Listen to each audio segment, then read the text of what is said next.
Hey guys, let me know if you can hear me.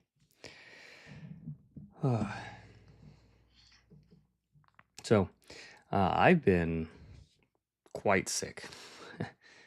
I was hoping to be much better by now, but I've been quite sick. Still getting some good progress done on the books. We just released the latest version of a new temporary art for the vampire.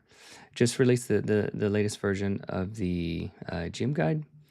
It's not finished, but it was further enough along than the previous version to where I wanted to go ahead and get it out since it added enough new things that I wanted to get out there.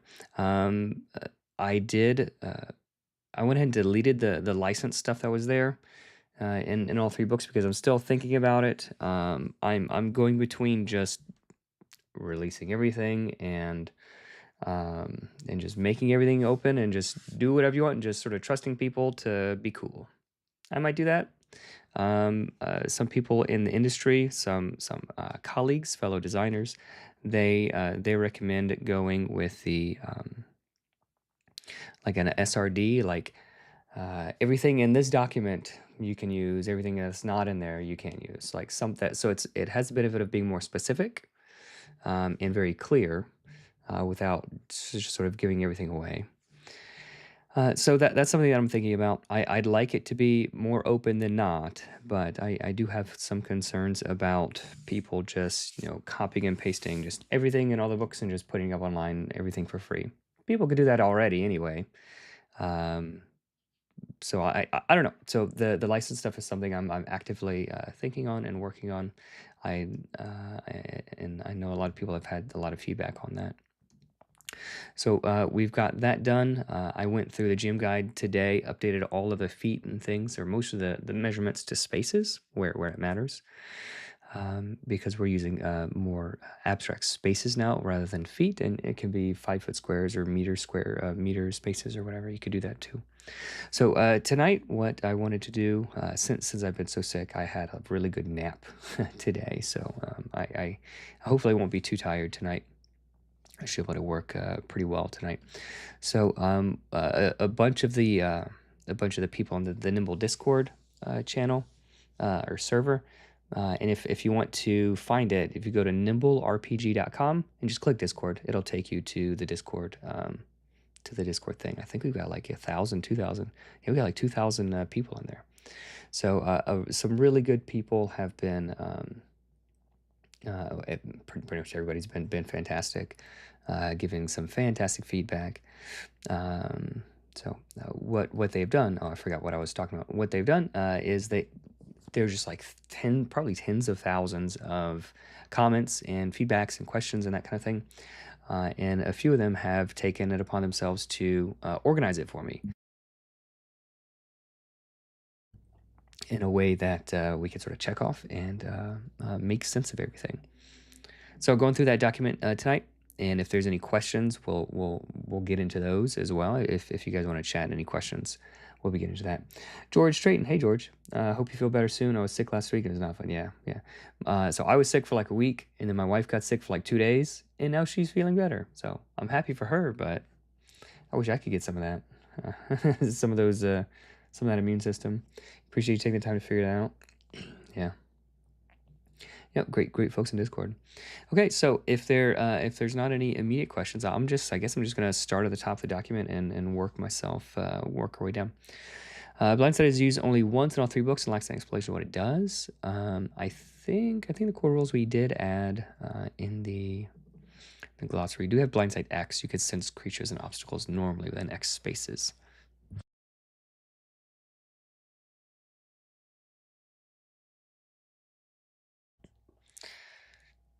So I think that's probably adequate. Bad feeling berserkers, a level up. Choose Pack Thread Mist, read Blind Sight in one of the villages, wondering what it means. Choose Berserk, checking the Berserker section, find nothing. Checking the rest of the hero's book, find nothing.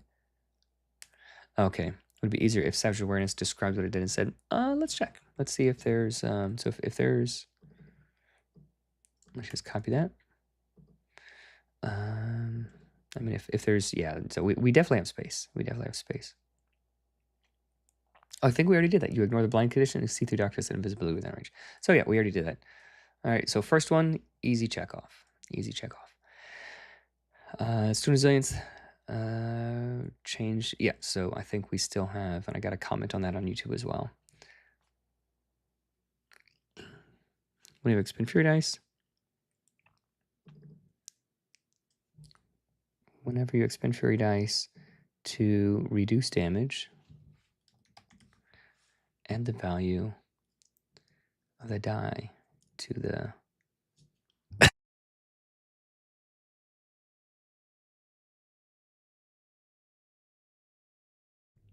Ooh, okay.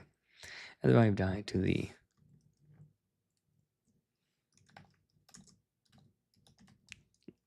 add the value of the die to the amount reduced. Yeah, so I'm still sick, so coughing. All right, checked off. Let's just double check, make sure I didn't introduce any new typos. Whenever you expend Fury Dice to reduce damage, add the value of the die to the amount reduced. Makes sense to me. The cheat, the commander Spellblade. Last sentence of hold the line, Crystal Armor, is confusing. Is the melee attacker...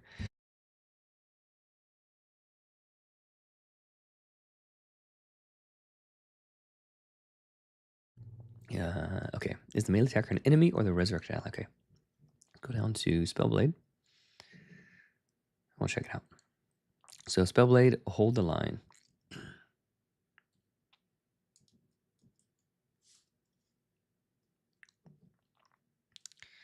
We'll zoom in here. Hold the line. Once per encounter reaction, when an ally drops to 0 hit points, command them to continue the fight.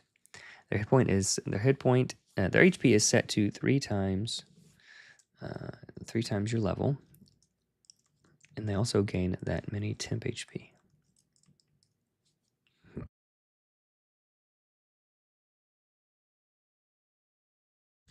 Sorry, I gotta get a cough drop.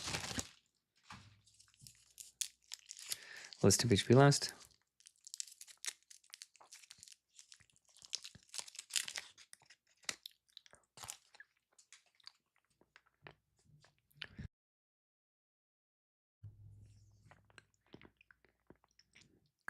Well, this temp HP lasts. Melee attackers have their speed.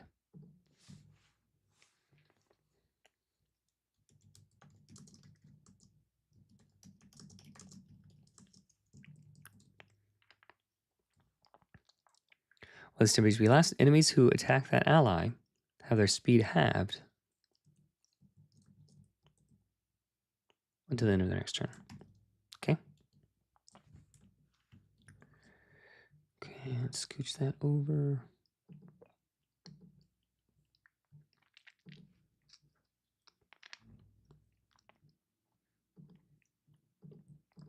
Does it trigger for all enemy melee attackers or just the one that triggered the order? What happens if the killing blow was a ranged attack? Let's see.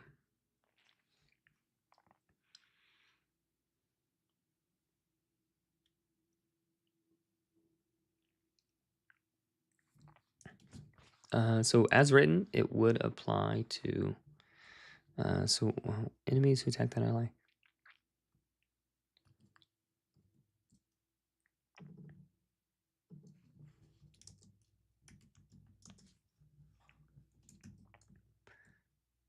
Yeah, so it wouldn't make sense that a ranged attacker like 100 feet away would have their speed reduced. That doesn't make sense, so yeah. Enemies who attack that ally in melee have their speed halved.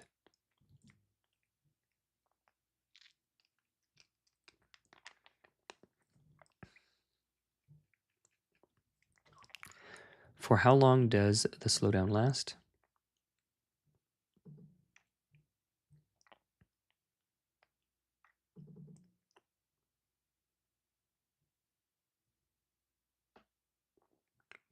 So it lasts just for 1 turn, and then the effect... Yeah, oh, I see what's...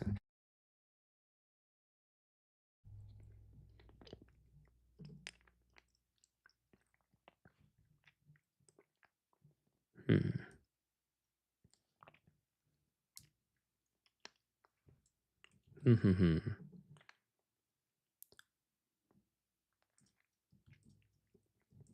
So how long does it last? It lasts until the end of the attacker's next to. So they're slowed down for just one turn. How can we phrase that?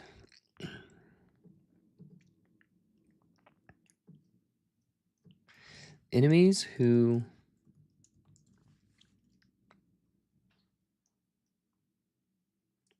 reduce this. Enemies who reduce this temp HP and melee.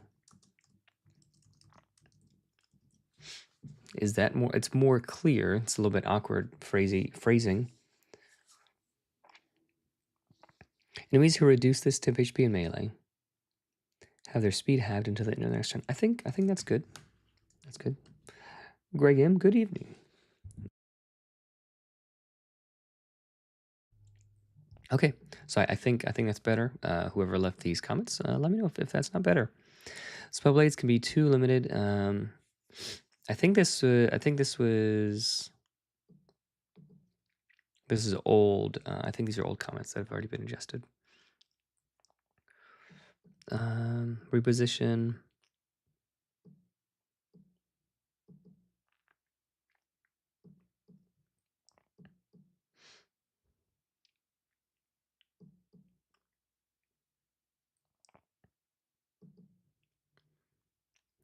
I think I think this was already been updated.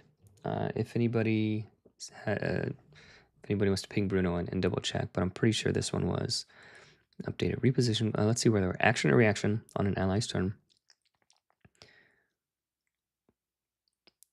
So it would only ever be a reaction. So if it's on an ally's turn, it would only ever be a reaction. Actions are on your turn. Oh, it's an action or reaction on an ally's turn. Gotcha. Okay. Command one ally to move. Command one ally to move up to their speed, or two allies up to half their speed for free. You may exchange places with one of them.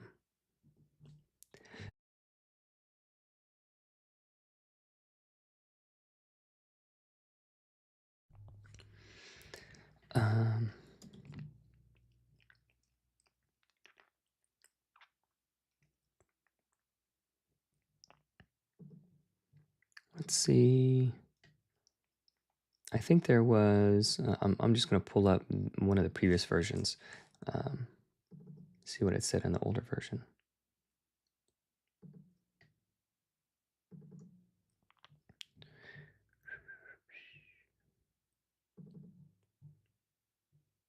Okay, so 1.94.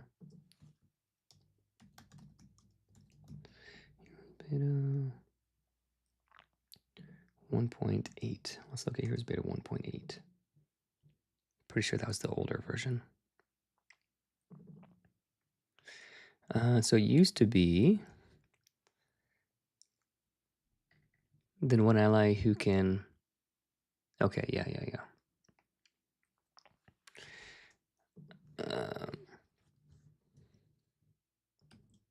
Okay, I think allowing it to be an action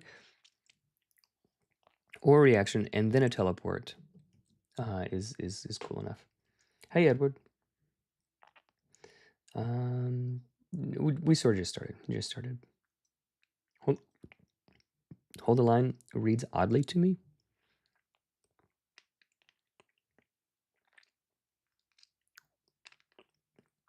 Yeah, I mean you're not wrong. You're not wrong.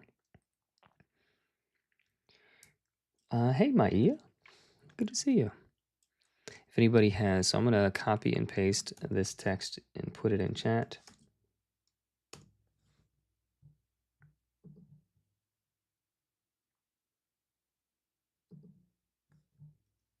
Oh, it's too many characters.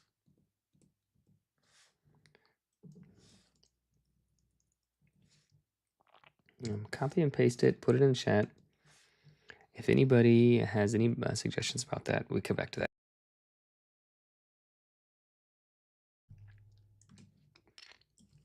Okay, I'm pretty sure that's been taken care of. Hunter, the survivalist subclass, has the same name as background. Yes, that is the case. Background is nicely paired with Hunter, so it is already... Okay, yeah, so we don't want to have a survivalist Hunter who's a survivalist. So let's go to thesaurus.com. Let's see, survivalist. What's a person who makes preparations to survive in widespread catastrophe? Oh, thesaurus.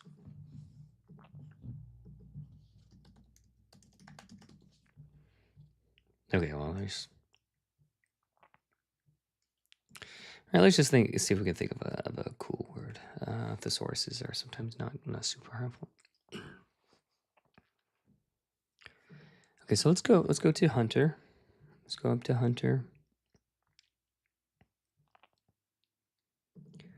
We've got Primal Stalker and Survivalist.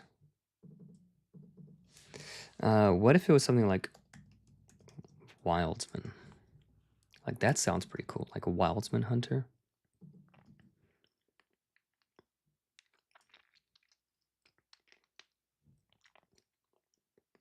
Mission success. Hey, Chris. I think Wildsman is pretty sweet.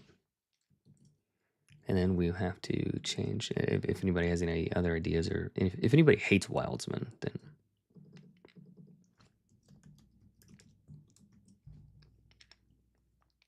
it's Wildsman in the sense of like human, not in like Wildsmale. If anyone's running. Keen senses throw the hunt ability has the same name as Stormshifter's Chimeric Boon. Oh.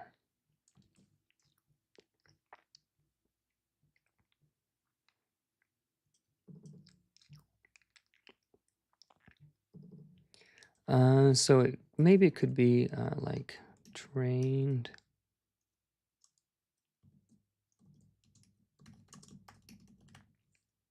Expert tracker or something like that.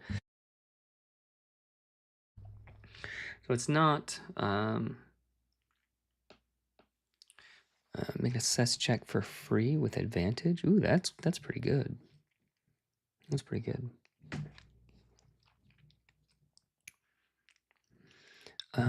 Let's see, expert tracker. It wouldn't be so much tracking. It'd be like noticing things. Someone who's able to observant. Observant. Is that how you spell it?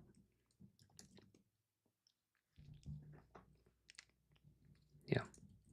I think observant is pretty cool. Or maybe just keen eye. Ooh, keen eye. I like keen. Keen is cool.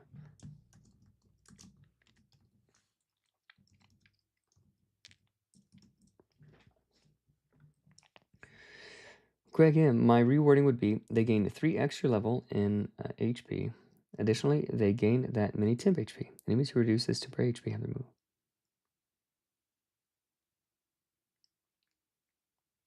Okay. Enemies who reduce this temporary HP.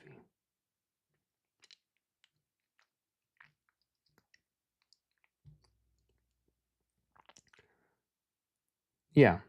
What did you change, Greg? I can't tell what you changed. Sorry. It looks like it's the same at a quick glance. Oathbreaker, Oath Sworn's Paragon of Virtue doesn't make sense with Oathbreakers. Yes. So that was something that I wanted to tweak as well. And we definitely have the space here for Oathbreaker.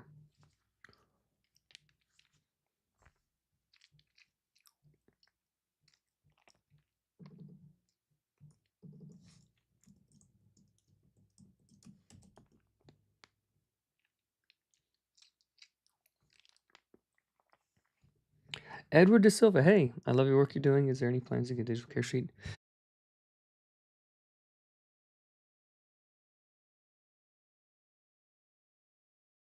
I'm going to spit that cough drop out. That's not helping. I'm just making me make noise. Edward, they're an official one, yes. Once everything is all wrapped up and done, but there are some community-made form fillable PDFs and that kind of thing. Yep, those are available. Okay, so we got Paragon of Virtue. Let's see.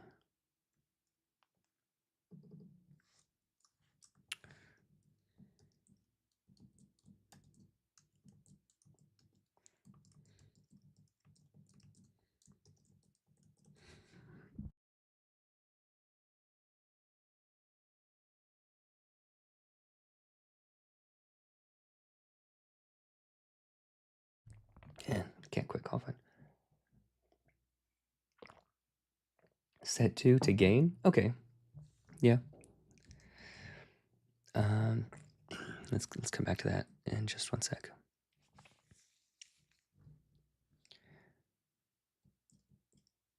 I think I remember seeing, maybe I dreamed it, but I think I remember seeing some cool ideas with this. Like, I think someone called it like Paragon of Power or something.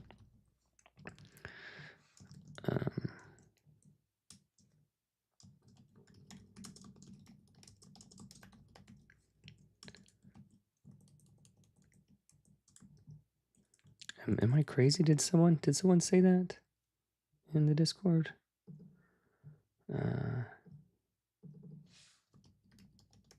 Paragon of Virtue. Yeah. Paragon of Power. Yeah, Gil. Way to go, Gil. You get advantage on intimidating those who are bringing Paragon Pass. I like the idea of Paragon of Power. So, like, they give up their virtue in exchange for power.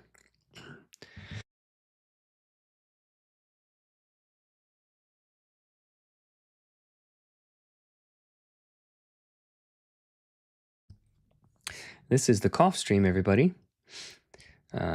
Welcome. Hope you enjoy your time here. Similar jiggery pokers in the movement speed thing. Additionally, okay. Paragon of Power. Advantage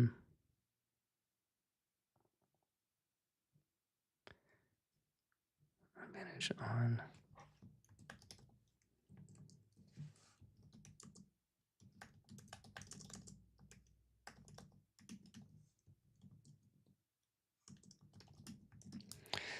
Blazes Paragon of Virtue. Advantage on might checks when attempting to intimidate. That's kind of cool.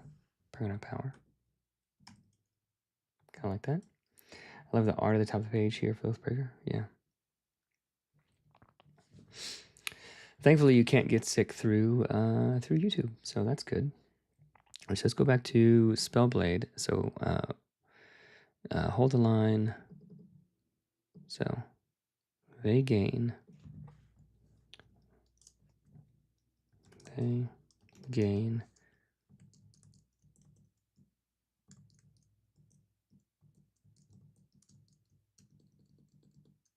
Next level HP.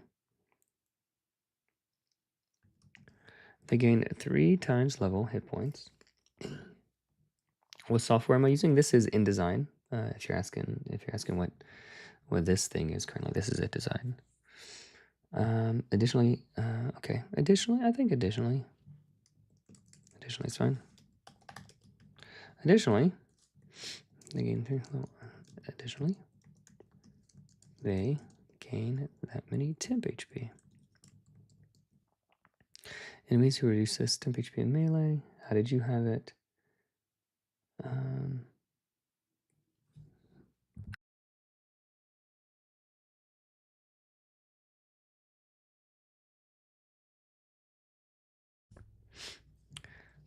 I think we're there. Enemies who reduce this temp HP in melee. I think that's good. Paragon of Virtue, got that fixed. So like we're at the point in the books where we're like 95, 99, somewhere like the last few percentages of being done. So rather than like really big things now, apart from like, balance changes as playtesting continues, it's like just 1,000 like tiny little like change this word to another word. So it's we're in the home stretch now. Secretly Undead. Yeah, Secretly Undead. There wasn't explained what happens if playdead is successful. So the answer might just be to rethink what Secretly Undead does, rather than having to explain all of these different things.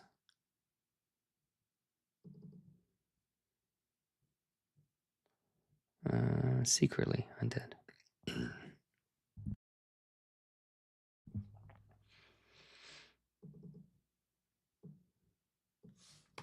Okay, so let's think. So why would I choose this? Why would I choose this background over others? History buff, advantage on all lore checks related to knowledge about items, facts, or events that happened 100 plus years ago. That's pretty good. So let's actually pull up. Let's go to the face cam. So I'm gonna pull up the. I think I've got the.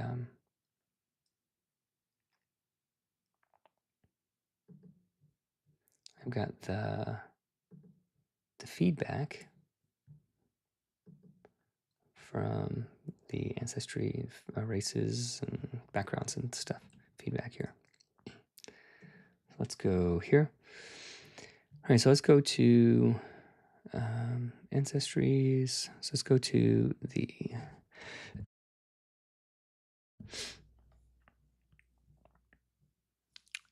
where's backgrounds? Back at retirement. Okay, so what I'm looking for so this is a survey that I had. A few dozen responses, which is a pretty good sample size. So what I'm looking for are any spikes in the green, something that's too good. Any spikes in blue, it's where it's too bad. So back at retirement, I think that one is really good. So all of these are probably fine. Haunted Past is probably the worst out of all of them so far. But there is a subset of people who think that's way too good. Okay, so that's interesting. So if it's like, good, if it's red or orange, we're sort of in the right ballpark. So like this is like exactly the kind of like these two, like decent. I'll zoom in. So these two, I think, is the kind of layout that we're going for. So Haunted Past. So let's take a look at Haunted Past real quick, since a lot of people apparently think that one is not that great. Haunted Past. Haunted by voices that occasionally give you cryptic advice. The voices are sometimes very helpful. Yeah, that's very table dependent.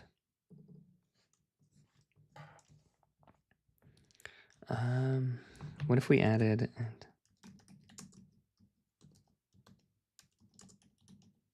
advantage against fear?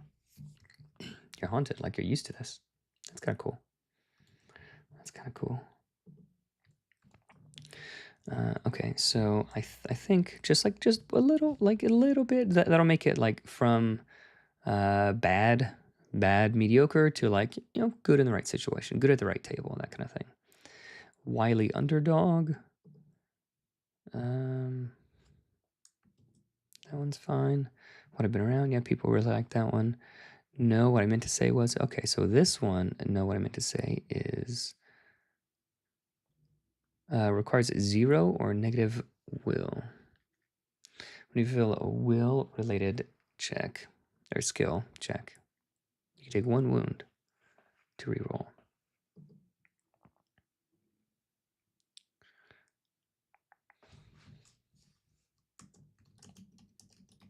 With advantage. Because taking a wound is a big deal.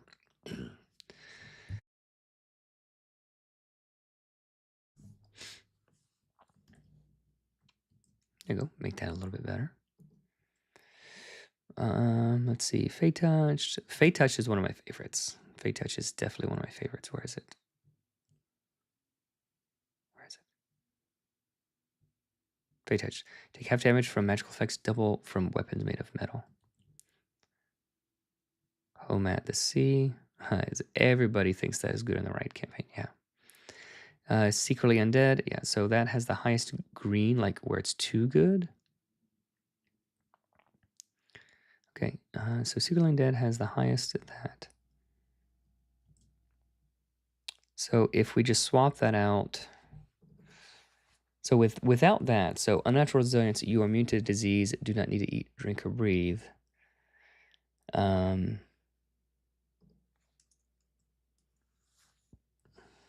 Putting advantage against fear. I feel like by putting advantage against fear there that I read the first bit as flavor and the advantage against fear is the effect. No, it's both things. It's both things. Let's reread that.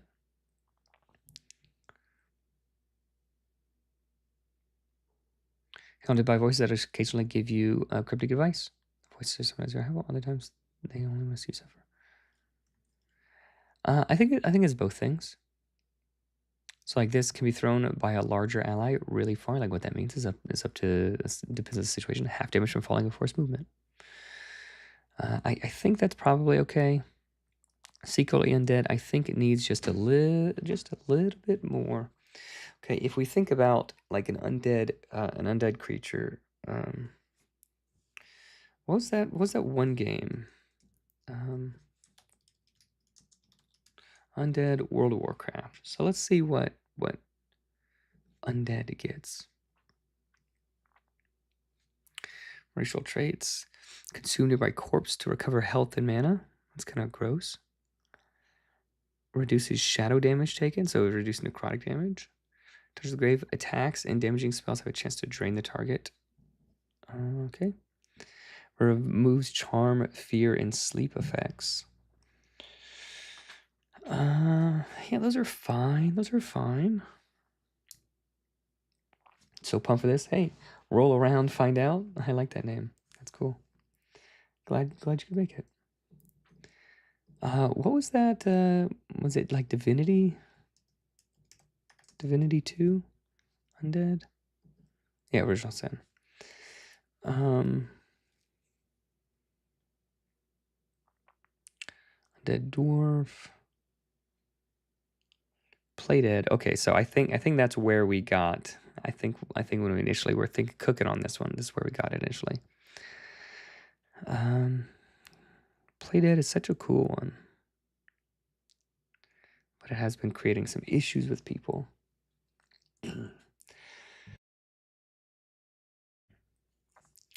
So what could our secretly undead person?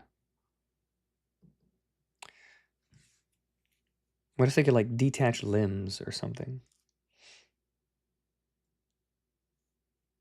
Detach limbs. That'd be funny.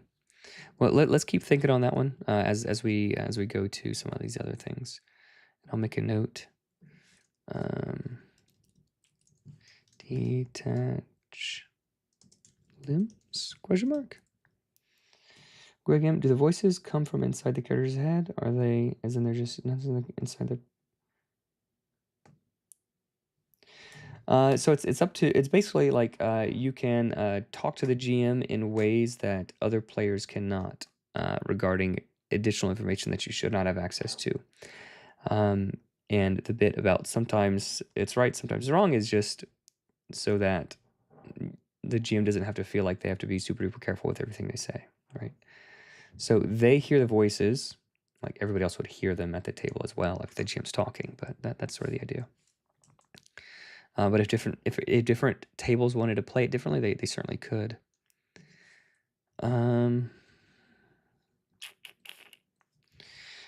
Okay, so yeah, there's proposed solutions. Single dead, not having a role to play dead means being able to fool anyone, knowing the DC of the situation. Yeah. Makes enemies act like video game characters, yeah. That's true. Like if you're not playing like a skeleton, if you're playing more of like like a secret vampire, then yeah, that does make sense. So there's more kinds of undead. Fair. A core rule, single undead. So I disagree with that. It's not a core rule depending on that, but I think that's a good point. Remove the connection. Single undead is one of the best backgrounds anyway. Give it a similar benefit. It doesn't mention the option rule. What about this? Oh, I gotta go grab some medicine real quick, everybody. Real quick. I'm getting a headache.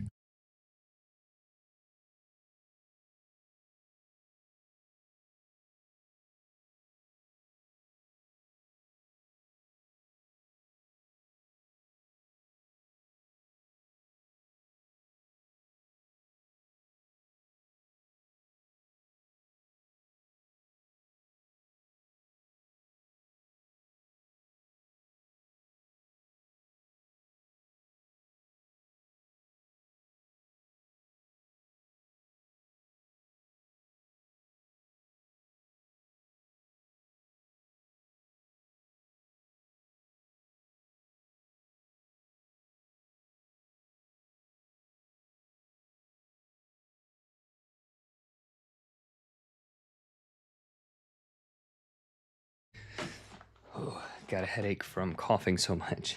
Every time I cough, it's like. Remove the mission of dice roll. You can perfectly play dead. Spell feedback. Yeah, I think I'm gonna come back to that.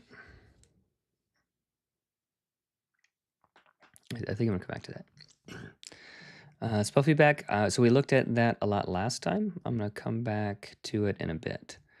Heartsfire idea, Double King. Make Heartsfire useful as both action and reaction. Ooh, interesting. That is cool. I do like anything that I do like. So Heartsfire is a cantrip currently, right? Let's go to Heartsfire. Spend. What if it was?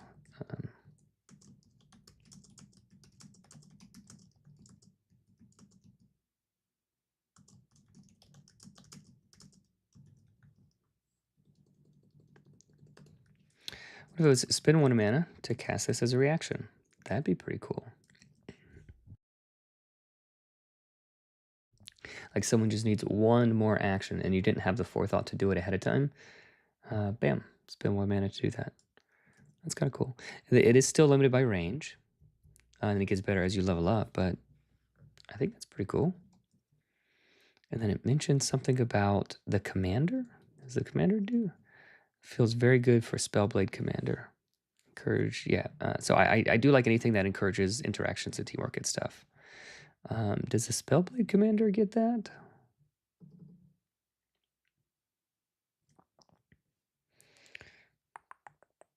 Oh, me like reposition. Yeah, reposition is so much fun. It like when we play tested it, it was really cool.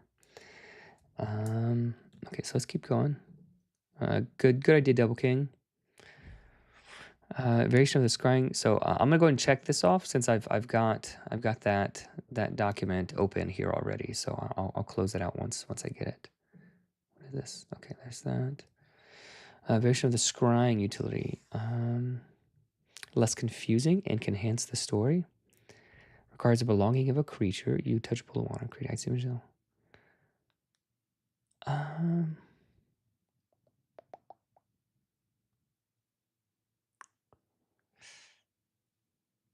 That is a cool spell. It's just a different spell. That's just a different spell. Let's take a look at.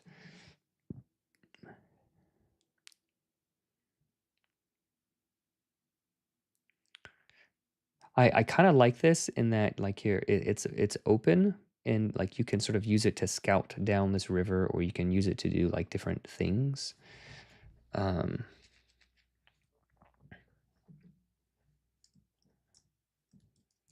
this thing that requires a belonging of a creature that feels more that definitely feels more necrotic to me. Should glossary terms be in alphabetical order? Yes, they will be. They definitely will be. For the in the GM guide, something that I added, it's because we ended up having a bunch of extra space. I added a bunch more flavorful monster abilities, and yes, they are all in alphabetical order. So basically, I copy and paste, them in the get them right there. So yes, they will be. Clarify what attunement means in the glossary. Okay, so attunement. There's no more attunement, I don't think.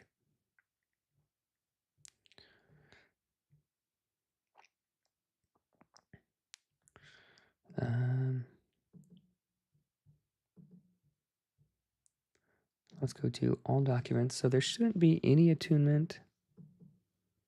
Attuned to nature. Let's go backwards.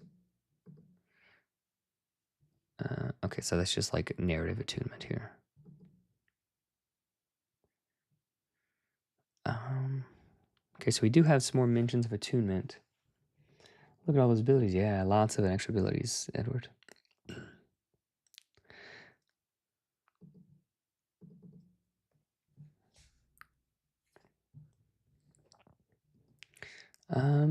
What did we do with magical items? Do we just say there's just no attunement anymore? I think that might be what we've done.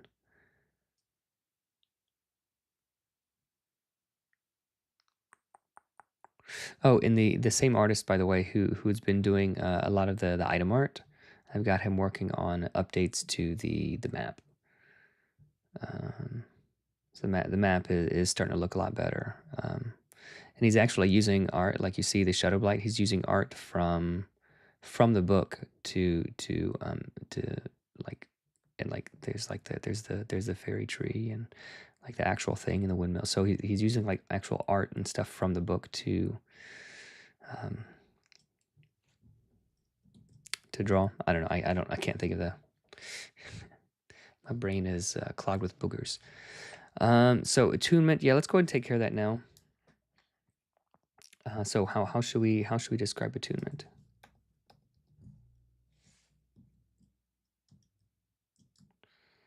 Find attune.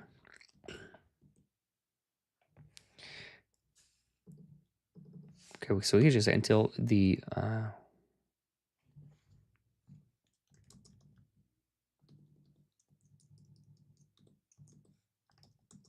till the one wielding it dies. There we go. That's fine.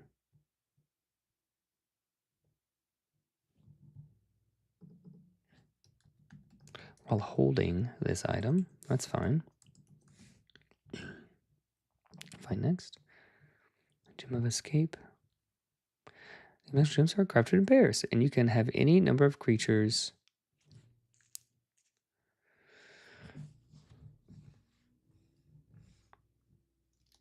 What's a good synonym for attunement without saying attunement? You can have any number of creatures.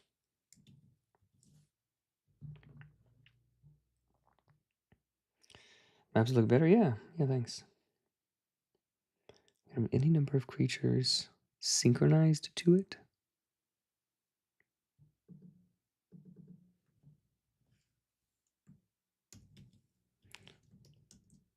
Attuned. Accustoms, acclimatize, assimilate, condition, adapt, adjusted. Acclimate. How does attunement work mechanically? Mechanically, there's just no attunement. In 5e, attunement is like you hold the thing for an hour and then like now you can use it. It was just a fiddly, like sort of confusing thing. Harmonize, yeah.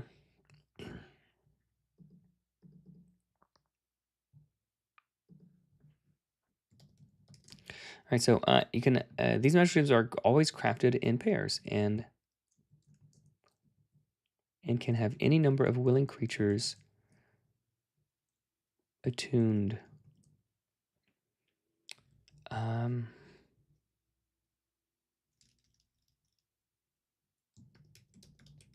Synchronized to it.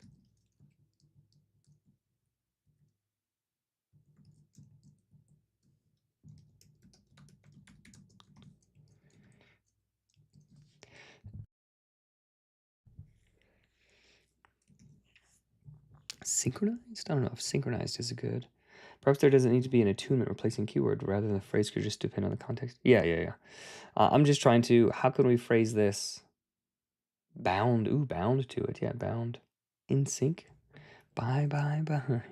Crush it. Well, bound to it. Bound with it.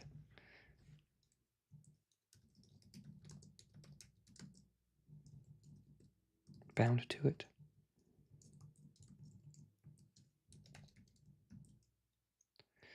All right, let's read it. These magical gems are always crafted in pairs and can have any number of willing creatures magically bound to it. Crush one in case of emergency to teleport to instantly. We don't need to say instantly teleport. Yeah, we could. Oh, that's fine. All who are bound to it to the location of the other gem. That's fine. I like that. I think bound is perfect. Yes, I agree.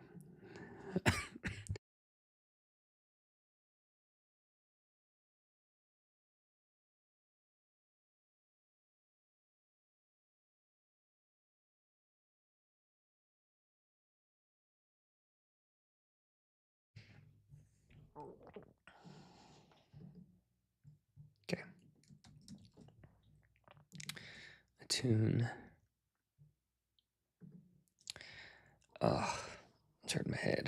Assign a name to the reduced damage with a shield free action. Right now it's very similar to the defend, so if player shield block.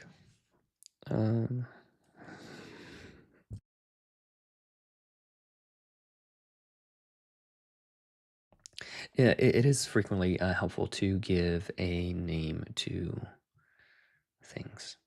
Yes. Shields.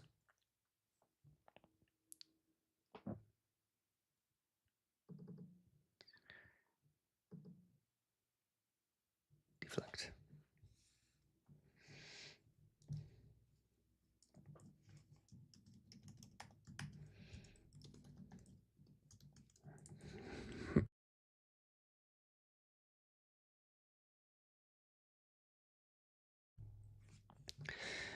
Deflect. In addition to increasing your armor, shields can reduce the damage of one attack per round for free. What's that? Yeah, rolled a 1 in my breathing check. My lungs are revolting against me.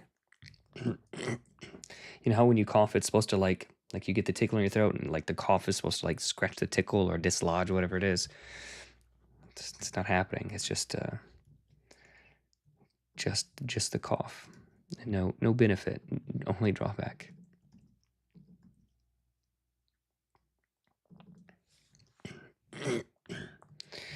Okay, so we added a word in front of this sentence, but is it clear that this is a new, this is a mechanic?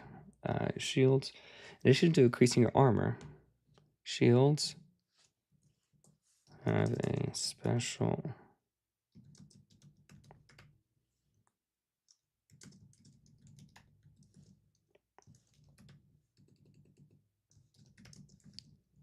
there we go.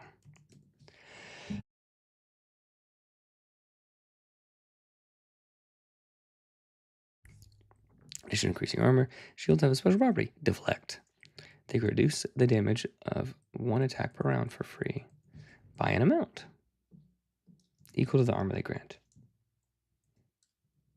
I think that's good. Oh. It's like damage to my head, Greg. It's damage to my head. My brain is hurting. I'll ask my wife if she can make me some herbal tea.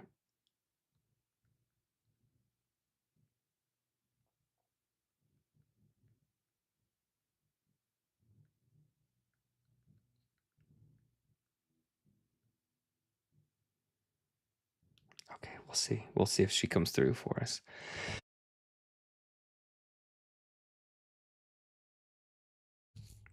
We'll see. We'll see. Sorry, everybody. I really apologize. Yeah. So I think that is good. That is good. Codify how spell ranges / areas work. Right now, they are not clear for non-5e players. Adjacent, do diagonal squares count? Yes. So we have, let's go to core rules. I think we have something for adjacent within one space. Dragon form emulating breath uses cone. How's that calculated? I think we added cone as well. Target all spaces within reach in a 90-degree arc. Yeah, I appreciate that, Edward. Within X feet, does it use a circle or square area? Some spells specify radius, others square.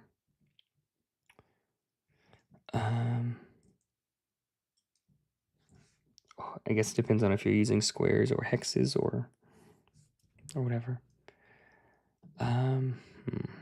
Within X feet, let's see.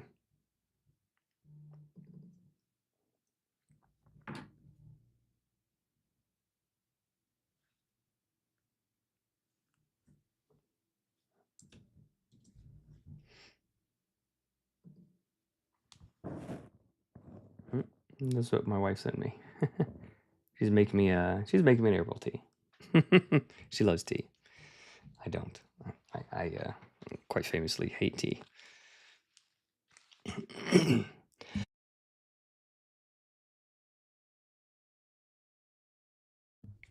She's a good honey. She's a good honey. So I'm wondering if that's something that I need to specify, or if that could just be decided on a per table basis. I'm leaning toward that. That's something that I don't need to specify. We'll see if anybody complains about it. Cool. Yeah, a lot of people. I'm not very good with Discord, but it is super handy being able to. It's just I have like 2,000 people like chatting about this and like cooking. In-game size don't match descriptions. Yeah, we can tweak that. Let's go up to sizes.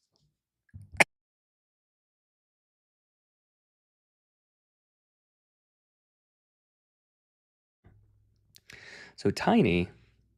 So hey, you guys tell me if having this fan on is too loud. I gotta turn a fan on.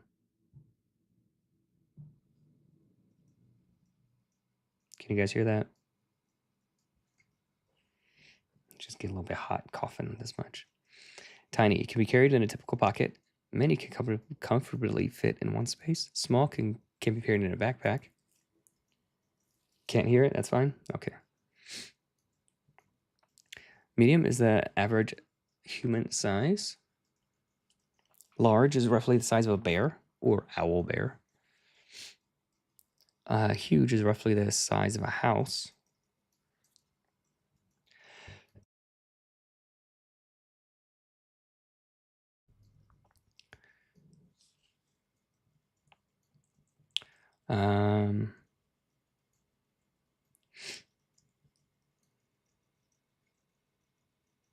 Okay, cool. You have a heater on? What part of the world are you living in, Greg, where you need a heater?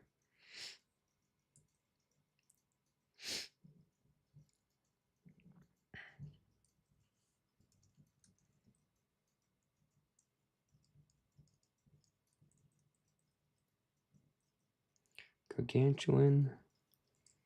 Roughly this size. What's something that's larger than a house, but smaller than a city block?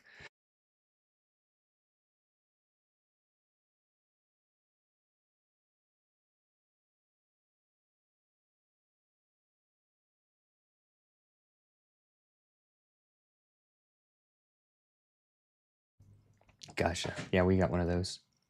We got one of those too. We just never use it down here in Florida. So 4x4. What is something that's like 20? 4x4 area. 20 times 20.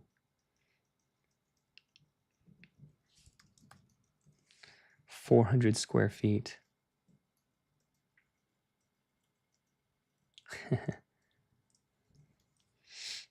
What is larger than a house but smaller than a city block?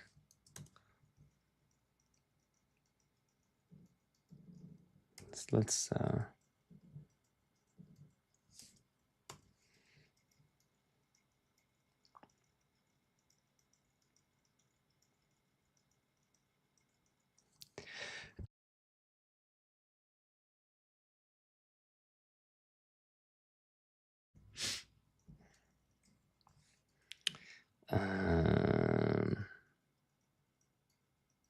gargantuan.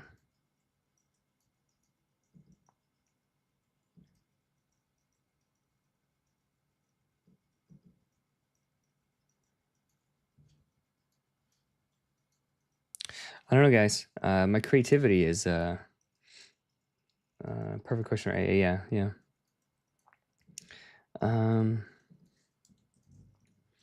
Let's just copy this. Copy this.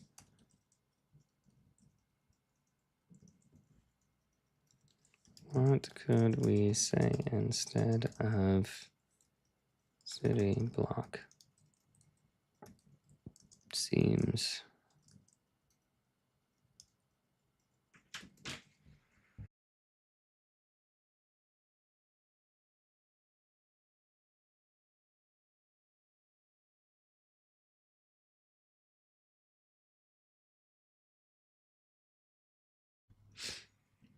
everybody, we got.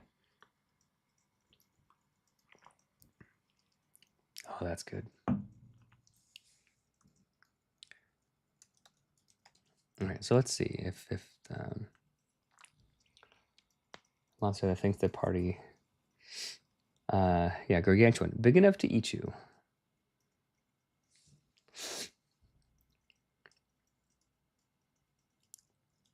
Yeah, a massive ship. Oh no, a ship isn't gonna be like. Yes, thank you, wifey. She's a good wifey. She's there. Right there. Hi, wifey. Oh, and there. And there.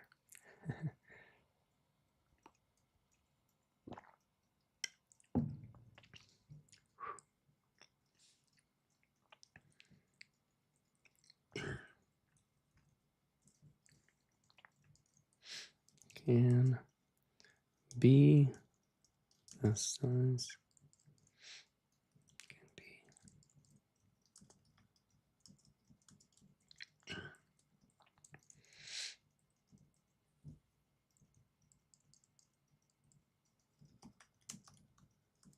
Okay, so it's a 4x4 area or greater. So there we go. We're leaving it. Sport field, yeah.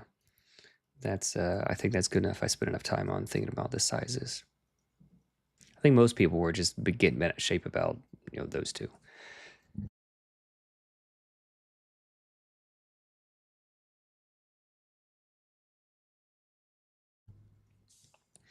Character creation should mention that characters usually start with 6 wounds. Should it? Let's see. Character creation down here.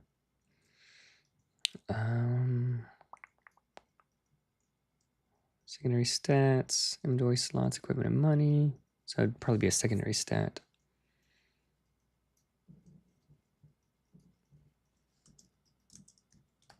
Max wounds. Typically 6. There we go. Got it added. Let's see if it broke anything else. It did not break anything else. That's good. We can increase this to 340 as well.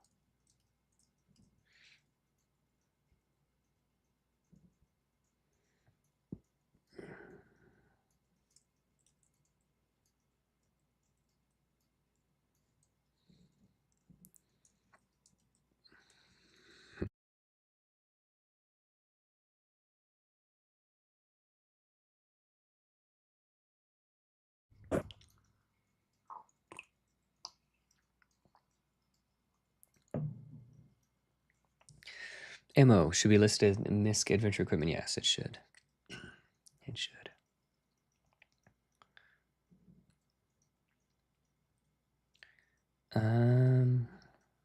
Ammo munition.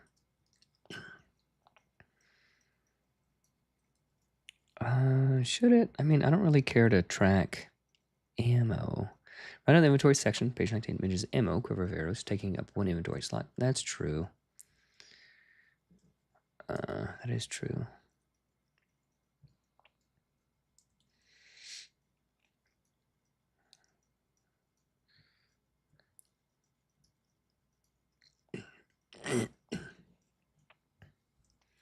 What if we just said, what if we said short bow and quiver?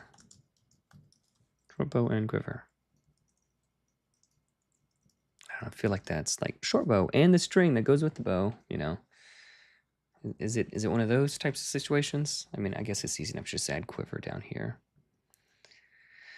All right, so what's the least useful thing we can cut? We could just scooch these things up and add. No, we can't. We don't really have enough space to be scooching things too much. Soap is useless. Camping supplies. Crowbar. Pitons, manacles, a large sack, like a big pocket. It is true, it is like a big pocket. Bell. Whistle. Let's give it a little bit of whistle. Quiver.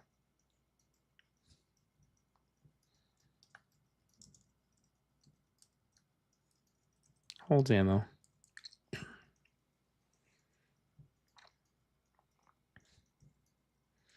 How much would a quiver cost? Quiver.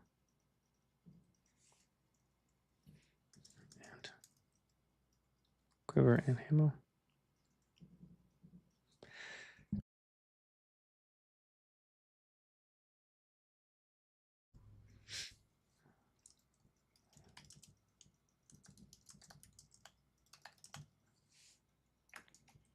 Oop.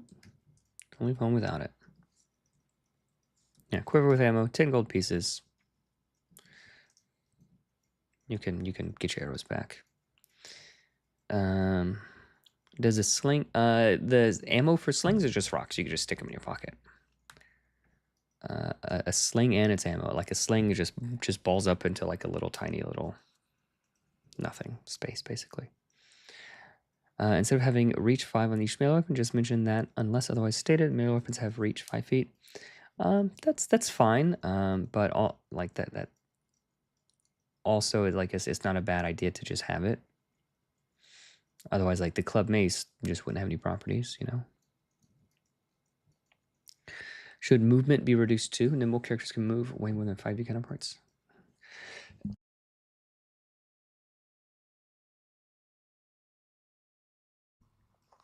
No, I don't think so. Because currently everything is set up so the maximum ranges are set up to be able to be reached like 80 feet within one turn. So like you can move 3 times to reach 90 feet or to reach something that's 80 feet away or 90 feet away. So everything is calculated based off of that. It wouldn't be bad to do, but it's not a necessary thing to do, I don't think. Because moving is already its own punishment. Moving in 5e is free unless you have to move further than 1 movement, then it's incredibly punishing. Moving in Nimble is costly no matter how far you move, unless you like a cheat or something. It still costs you something, but like not nearly as much. So moving once or twice is fine.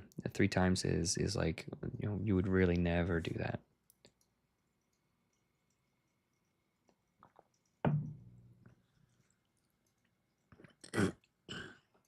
Rush movement lets character move at half their speed. I don't think we need to. I don't think we need to do that. I'm not worried about that. I want people to be able to move quite freely around the table rather than restrict it. It's easy to restrict movement. Just turn on opportunity attacks and punish people for moving, and you know I don't think that's realistic. Possibly fun, not so much. Call out in the spell page. I was just making sure I wasn't still in face cam. I've only, boy, do I love counting arrows and regaining half of my spent arrows at the end of an encounter by spending a minute to collect all of them. I've only, yeah. One of the players right now is an accountant and wants to track the 2 copper they paid for something too. So he's all about tracking that ammo and asks how many shafts broke. Hey, cool. Like for a lot of people, that is the fun. Let them, yeah, like yeah. Roll. Let's see how many arrows. What's the reason for changing movement to spaces versus feet? Great question. Let's go to the presentation. So there was a long presentation about attacks and stuff. But here, my ear. So how many feet? So like if a character's here and like you want to travel this many spaces, how many feet is that? Right? About how many feet is it? You could count it up and figure it out. But how many squares is it? I can just see at a glance that's 5 squares. So I could see that it's 5 squares. I can calculate that as 25 feet if each one is 5. So how did you figure it out? So 5, 10, 15, 20, 25. So I have to count by 5. Or I can do 1, 2, 3, 4, 5. 5 times 5 is 25. So this is just sort of like another going from like using feet. Using feet is just like another layer of calculation that needs to take place whenever you move. So like, and when there's only 5 squares, like it's relatively easy. But when there's like this many, like how many feet is that? Like if I have a range of something that's like 60 feet, can I reach that? If I have something that's, you know, like 16, like yeah, this is less than 16. Like I can tell this is less than 16. But is this less than 60 or 80? Oh, like I don't know, you know. So it's easier to play at a glance. And also a lot of people don't live in America, you know, sadly. And they use meters and other weird things, cubits. So feet for a good portion of the world is a confusing thing. So feet versus meters versus yards, we avoid a lot of that kind of stuff. So you can still easily use feet just multiply by 5 like you've always been doing, but you don't have to do that every single time. It's the same situation with like derived stats. Like you use the +3, but you don't use the 16, right? The big number. Well, what if D&D had like another thing that the 16 was derived from, like 16 times 5? Like why would you have like 3 layers of abstraction rather than 2? Why, if you have 2, why have 2 rather than 1 or 0 instead of? So that's the idea. Just makes things move a little bit more smoothly, a little bit more easily. And a lot of the wording and stuff is just easier to parse, like a lot of the spells and things. We're able to clean up a lot of the spells. Like Flame Dart, range 8, damage 1d10. It is much easier to parse than, let's see, what did it used to be? I'll pull up the previous version. Let's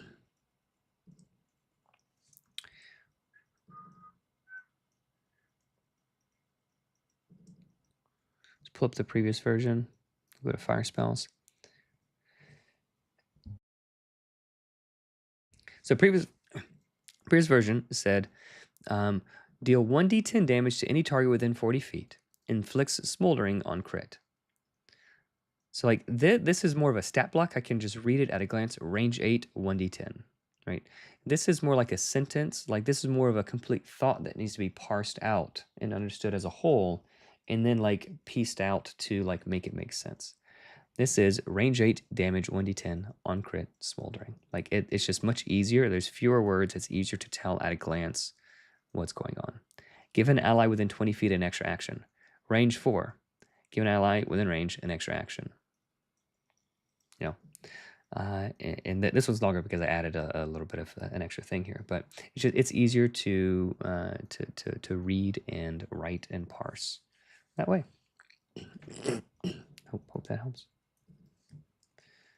Okay.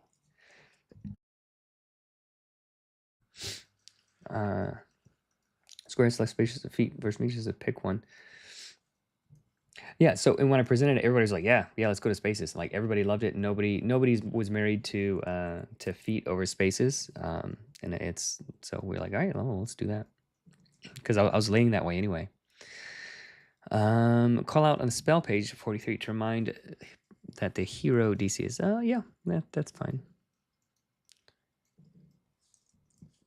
Your save DC is 10 plus.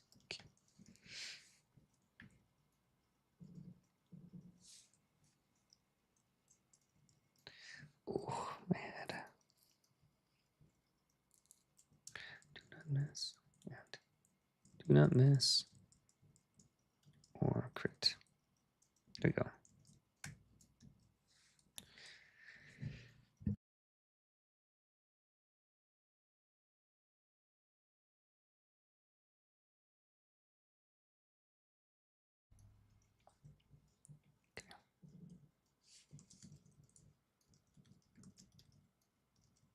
I don't think we need to say unless otherwise noted. Everything is unless otherwise noted.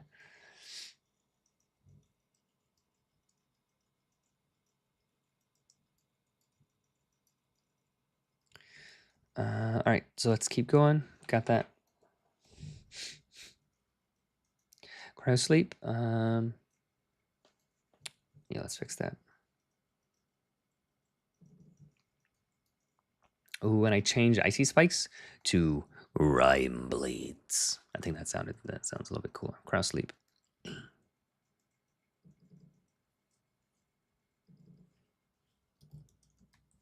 +1 area, +1 turn. Creature in 2x2 area within range must make a strength save or fall asleep. They are prone and incapacitated for the next 2 turns. For their next 2 turns, or until damaged.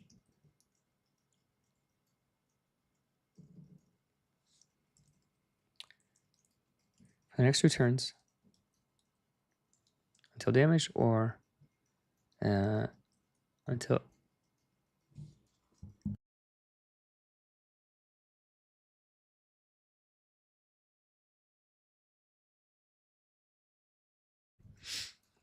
Would now be a good time to ask this or ask in Discord. I'm a bit confused on how medium armor works. High levels, it gets confusing for me. Yeah, you can ask that now.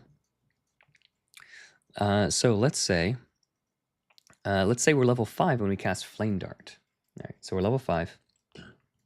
We're casting Flame Dart. Let's go to the face cam. All right, so level 5. So just to refresh your memory, Flame Dart, range 8, damage 1d10. At high levels, it deals plus 5 damage. Okay, so it's gonna be 1d10 plus 5. So if we, let's say we roll a 5 on our attack against an unarmored creature, it's going to deal 10 damage because 5 plus 5 is 10. Against something with medium armor, it's going to deal just the dice. So it'll deal 5 damage. Against a heavily armored creature, it's going to deal just the dice divided by 2. So it'll deal 3 damage. Anytime you round in favor of the heroes. So that's how armor works.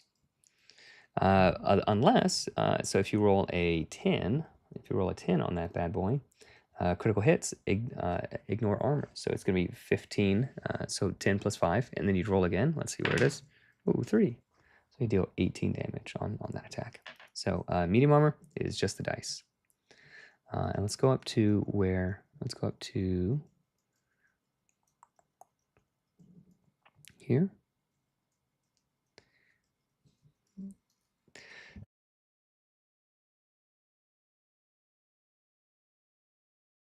We'll go to the GM guide. GM guide. Here. Monster armor, medium armor, just the dice. Monster with medium armor, ignore all damage modifiers from stats and other effects. Taking damage from the sum of the dice only. That's it. I hope that helps, Maya. Let me know if that. I hate spacious squares, but I'm used to theater of the mind and all SVTT stuff. 25 feet makes more sense to me. Yeah. So if you have range of 5, just say 25 feet. Just multiply it by 5. Also, there are rules for abstract movement. So this thing isn't medium range. This thing it's a mid range. This thing is far. You can use one movement. Use one move to. So if you're here and it's there and it's at mid range, you use one movement and now you're close to it. If it's far, use 2 movement. Now you're close to it. So yeah, you can still use theater of the mind. Ignore all the spaces, all that.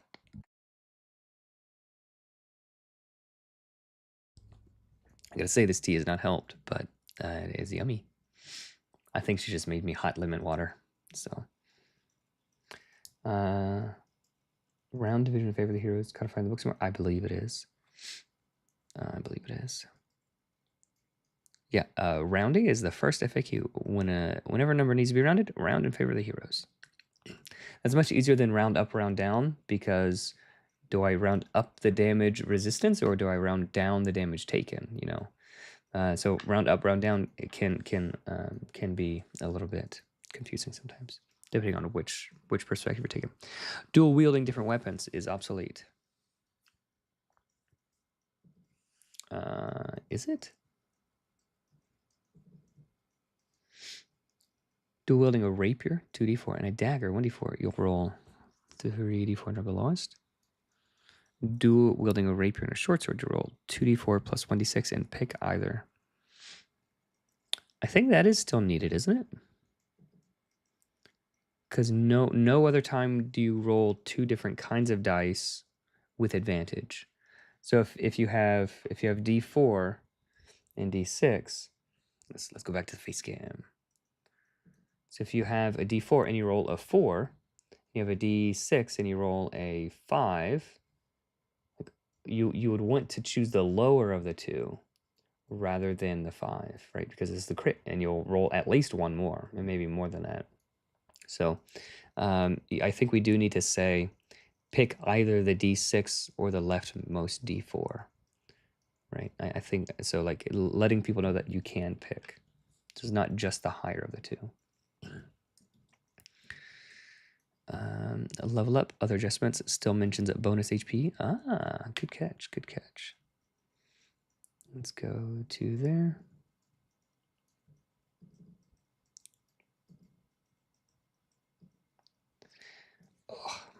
if any of your base stats increase, remember to adjust other elements or your character sheet is needed.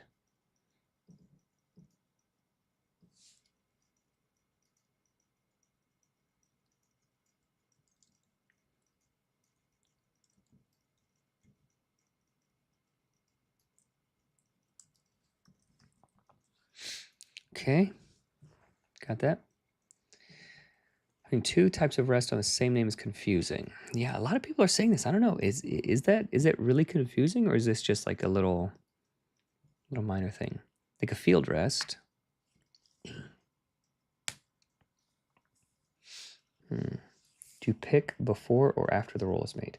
You can always do it after. So everything is so you can always wait. So like when you interpose, say like you interpose, like the monster rolls and like, all right, is anybody going to interpose against this attack before I roll? No, nobody. And then you roll. No, like I'm attacking this guy. Oh, he crits you, and then anybody who wants to interpose, they can jump in and they could take that crit instead. So you can always decide after the fact when the information is available.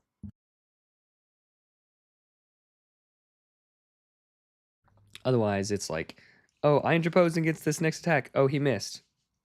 Okay, I wasted my action. You know. Oh yeah, you can go over the new naming convention. Yeah, so we have so now there are field rests, which I think it just makes more sense. Like long rest, short rest, like it doesn't really make sense because short rest can be long and long rest can be relatively short, at least. And a safe rest is resting in a safe place. Field rest is resting while you're out in the field. So field rests take place while out adventuring and require at least 15 minutes to catch your breath and tend to your wounds. Okay, so let's all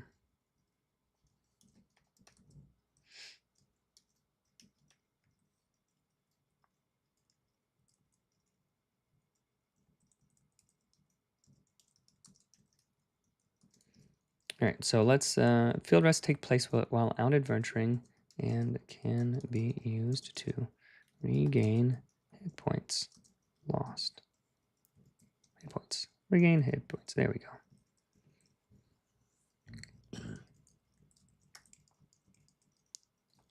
Requires at least 50 minutes to catch your breath. Tend your wounds.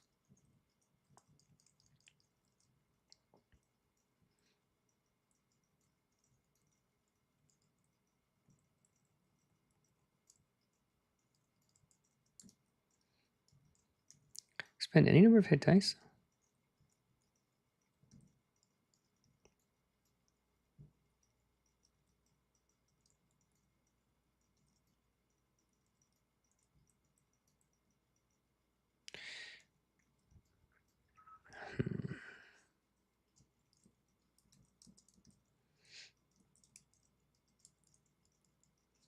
So let's go to first paragraph copy.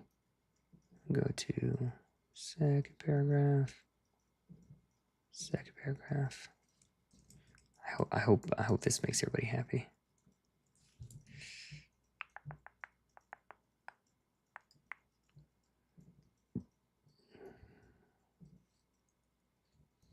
I hope you're happy now.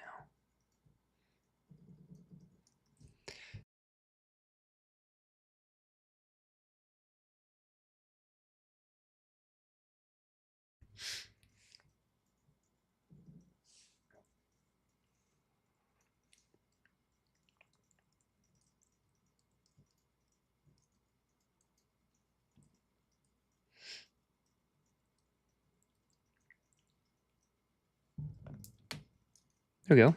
How's that? Field rest. Field rests take place while out adventuring and can be used to regain hit points. Catch breath. Requires at least 15 minutes to tend to your wounds. Expend any number of hit dice, rolling them and adding your strength to each, and regain that many hit points. Make camp. If you rest at least 8 hours with food and sleep, take the maximum instead of rolling your hit dice. You still add your strength to each. Go, look at that clarity. Field rest, yeah. I thought the change to dual wield meant you weren't rolling mixed dice. You simply gain advantage, which to me means you're only using one of the weapon dice. You gain advantage. No, no. It's similar to it, but if you're using two different, so it basically is just clarifying what advantage means with multiple different kinds of dice.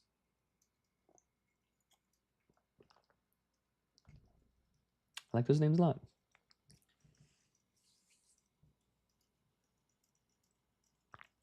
What was it before versus it? It used to be it used to just be a short rest and a long rest. That's all it was.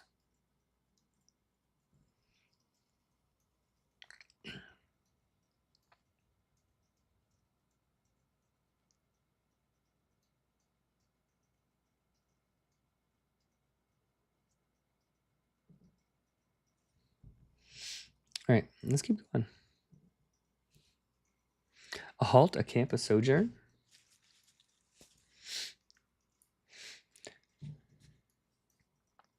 Yeah. Look at all that progress we're making. Look at all that progress we're making. Let's go to the GM book. Boons, expanding mind, medium, so mentions. So something that I'm thinking is giving Shadowmancers something other than mana to just prevent that. So, just calling their patron mana like something else, I think might be the solution. Because like it doesn't really work like mana. It's like it's some other thing. I'm gonna make a note of that. Detached limbs. Something else to call. It's like if someone does a multi-class between a mage and a shadowmancer, the mage has this mana and the shadowmancer has this mana. Like whenever the mage gains mana, is that spent like so if we just have a different name similar to mana, like Nama or something, then it would fix all those problems. We don't have to. Souls. I don't want to be too creepy. A lot of people would be not okay with that. A lot of people would be not okay with that. Shadowmancer mana names. Fade, Patron's Essence. Yeah, Essence is cool. Like it's like Essence. Necro points. Yeah, I don't like points for things. It's a bit like overly gamey. Like hit points. Like it's one of the it's fine. It's one of like the few like very strictly gamey things. Essence is a good one. Essence.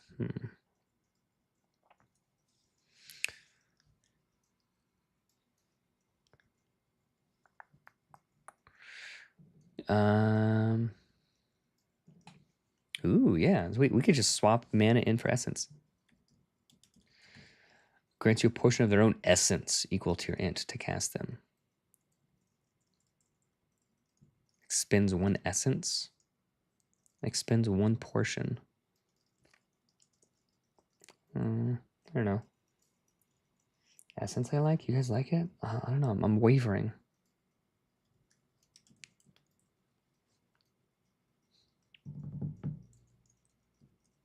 I don't like expending essence. Expends a portion. Tiered spells you cast this way expend one portion.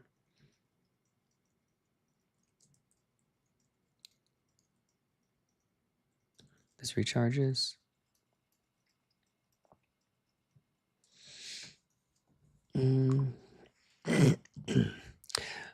Yeah, so Shadowmancers, they just wouldn't have mana. That's kind of cool. They would have essence. Your patron teaches you cantrips and first tier necrotic spells and gives you a portion of their own essence equal to your int to cast them. Tiered spells cast this way expend one portion. That sounds weird.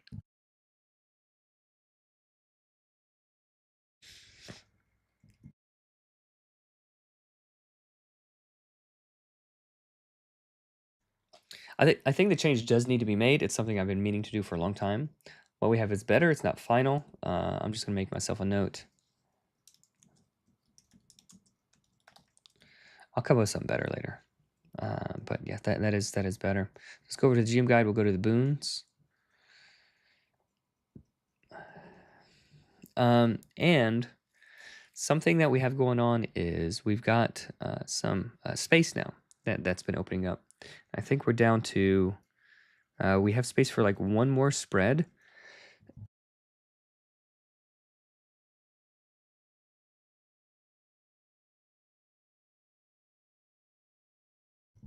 Yeah.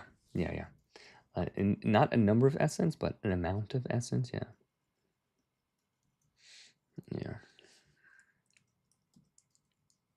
I don't know. I'll fiddle with that later.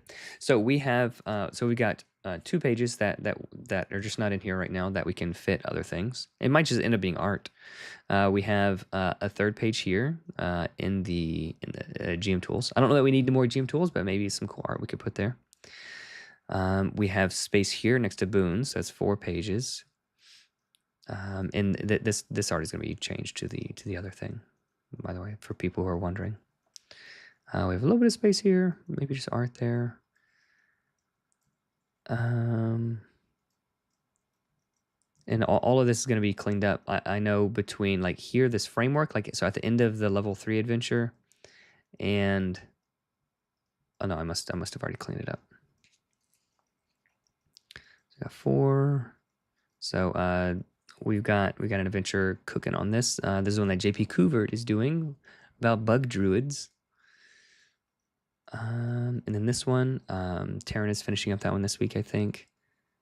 And then we have appendix events. So we have like space for 5 more pages of things. Oh, and Maia, we did update the 5e conversion stuff. So we have 5e goblin. Here's what it looks like converted. 5e magic items, belt of hill giant strength. While wearing this belt, your strength is 21. While wearing this belt, your strength is 6. Like, it's pretty easy. Yeah. There it is. It's not done yet, but and then we have like magic missile, like how would you convert magic missile or long strider or that kind of thing.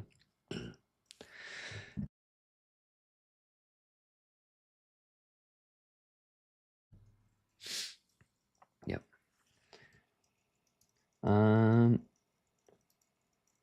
I do think the Shadowmancer could use more dex outputs. Yeah, I think that's in the feedback document. We're getting to that.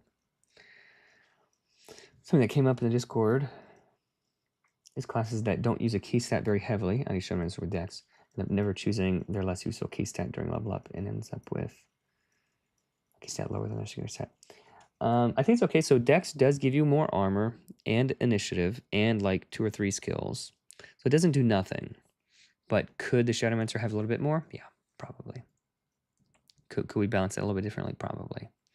So we've got like 5 or 7 pages of space that we can fit into the GM guide.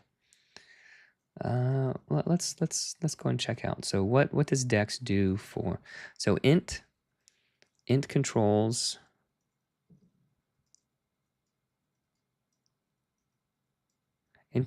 Shadow Blast damage and Summon Shadows amount. And the essence or mana. What if Shadow Blast was 1d12 plus dex? That would make sense because it's a ranged thing. Like how well can you aim it?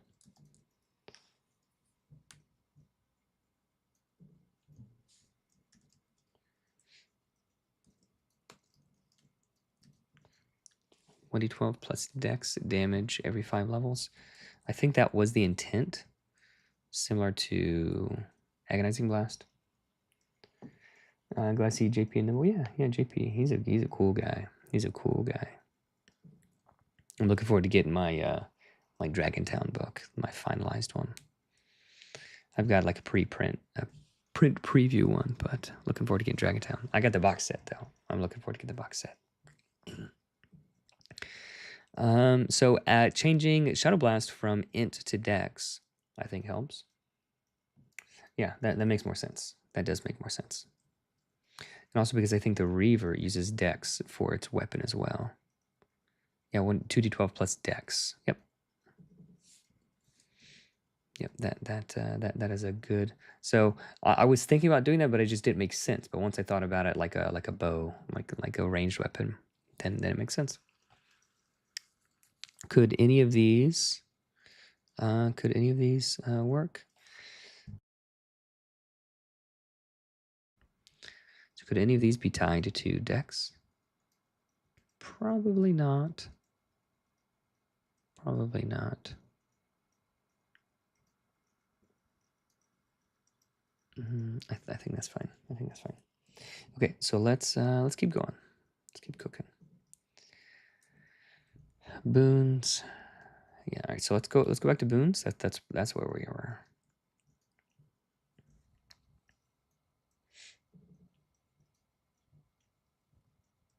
So you guys tell me what kind of content you like with the additional pages we have, and I might just cut 4 pages out of the GM guide if we don't need it, we could just cut those 4 pages, and we'll have only 108 pages, which is fine. Like we don't need to add things if we don't need it.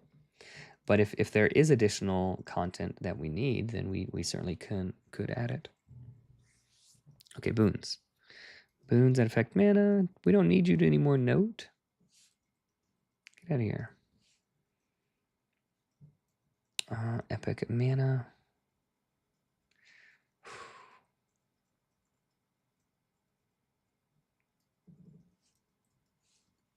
Yeah, my head is hurting. If there's any special defend the Shadowmancers get, that would be a good spot to put it. Defend? Shadowmancers don't really get extra pages for art. I do have a lot of art that is not yet used. I do have a lot of art that's not used. Uh-oh. We dropping frames, guys? I hope I'm not losing you too much. Let me know if you can hear me. The locations, treasures, / random encounters use numbered lists instead of bullets. Page 79. Okay. If I recall, that's like not easy to do.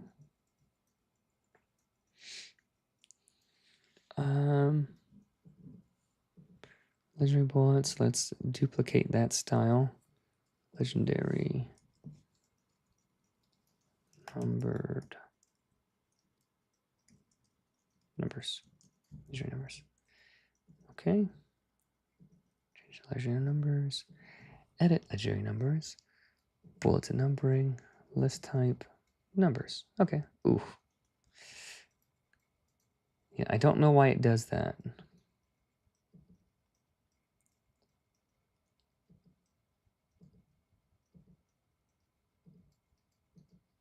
I don't know enough about InDesign to know why it does that. Sure. Okay. I don't know. Like sometimes when I'm doing bullets, it'll just push it all the way out off to the side. Does Epic Stamina feel weird with the new rest types? I don't know. What does Epic Stamina do?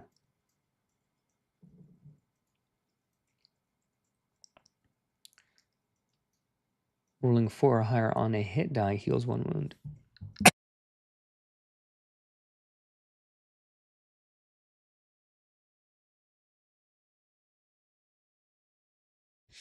I don't think so. I think that's okay.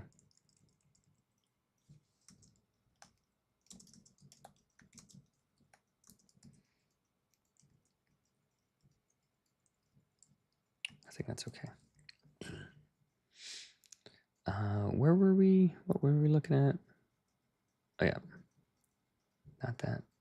This. We're changing numbers. Yeah, I don't know why it does that.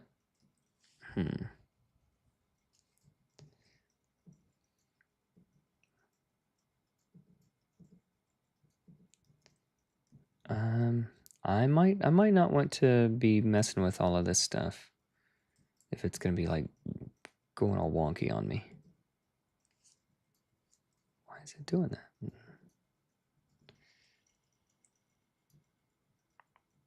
We'll have to get Taryn in here and ask him. He's the resident Taryn and Yelka.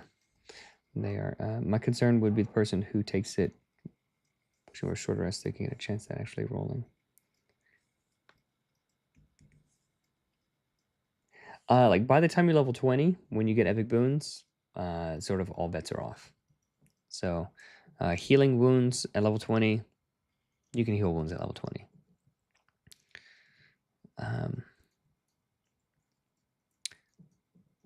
Yeah, so I might not do this. It's causing some weird layout issues that I don't know how to fix right now. And yeah, some of them are odd or like 13 or whatever. I wouldn't hate having them as pseudo random, but I don't know. Yeah, so I did that already. Adventures in adventure pacing. So I think we added all of that already, so we're good there. Advice on picking different die sizes. Yep, we did that. When to roll, when not to roll. I think we have some of that. Could we add more of that? Possibly. I believe finesse. Yeah, we'll check off double king. Recommend music for Evan. Ooh.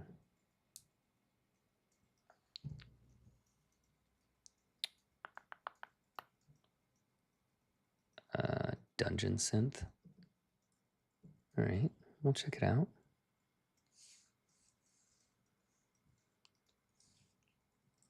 You guys can't hear it. Okay. No, I'm not gonna get in trouble with YouTube. All right, I got spooky music playing now. It's pretty cool. Oh yeah, we were looking at this also. I'm like a chicken with his head cut off. Okay, so all of these. So we were thinking about that one. Uh-oh. Okay. So ancestries. Let's take a look at the ancestries real quick.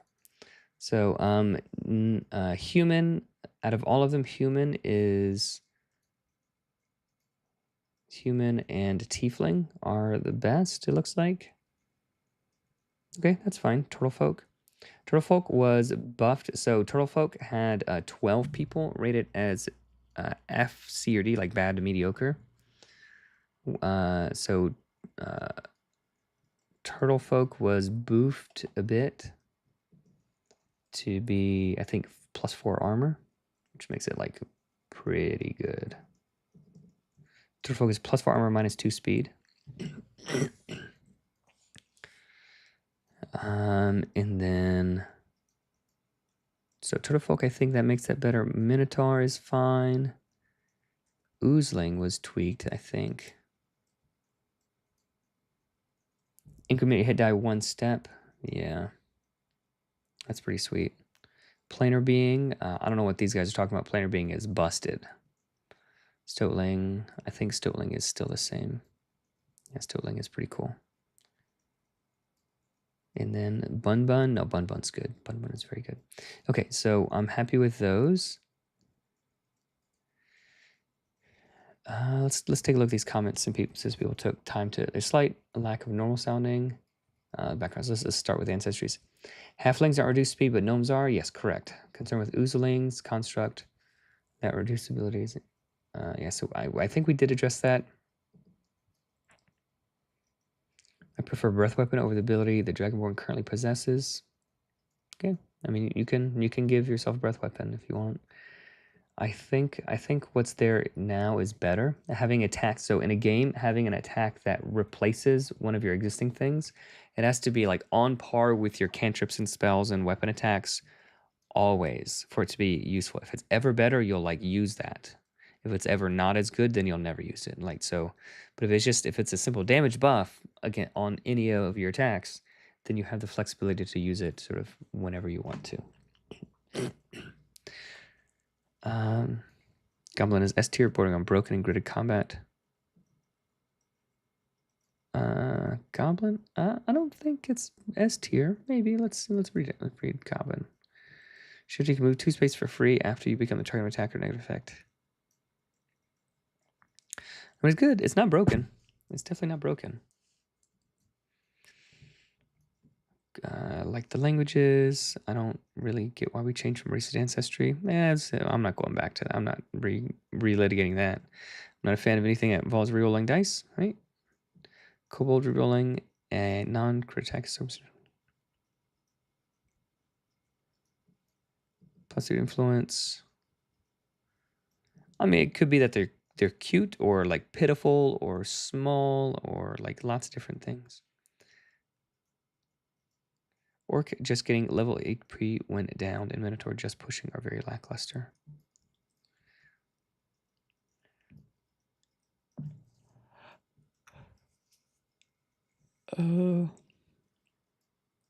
So it's not just regaining that, it's like setting that instead. So setting I don't know, I'm arguing with people. I think that's fine. I don't get the Dragonborn damage mechanic. Is that a breath weapon? So we probably could make it a little bit more clear. Probably could make it a little bit more clear. Draconic Heritage, +1 armor. Deal level plus key damage divided as you choose among any number of targets you damage this turn, ignoring armor. You could sort of flavor it however you want. You attacking with your claws, you blow flames in your claws and you slash with your claws. You attacking with your sword, whatever. You can flavor it however you want. Recharges whenever you gain a wound. Ooh, that is so cool. That's so cool. Sotlings deal an insane amount of extra damage against gargantuan targets? Question mark? Yeah. Yeah. See, like some people like ancestries, some people hate that it's ancestries. Can't please everybody. I like ancestry effects that are static always on. Okay. I prefer to have one of the typically 2 elements of the ancestry be related to non-combat. Yeah. Appreciate the variety and flavor you created. Thank you. If you're after balance, give all races both in. Yeah. Like they don't have to be identical structurally to be balanced, but they could be. Tolkien type halflings are way slower than dwarves and orcs. Were they? Not dwarves. No way. They should be carried in Lord of the Rings. And the Hobbits only get left behind. Gimli was always like behind. Anything that adds more rolling is generally a thumbs up for me. Yeah. Wording, balance, possess.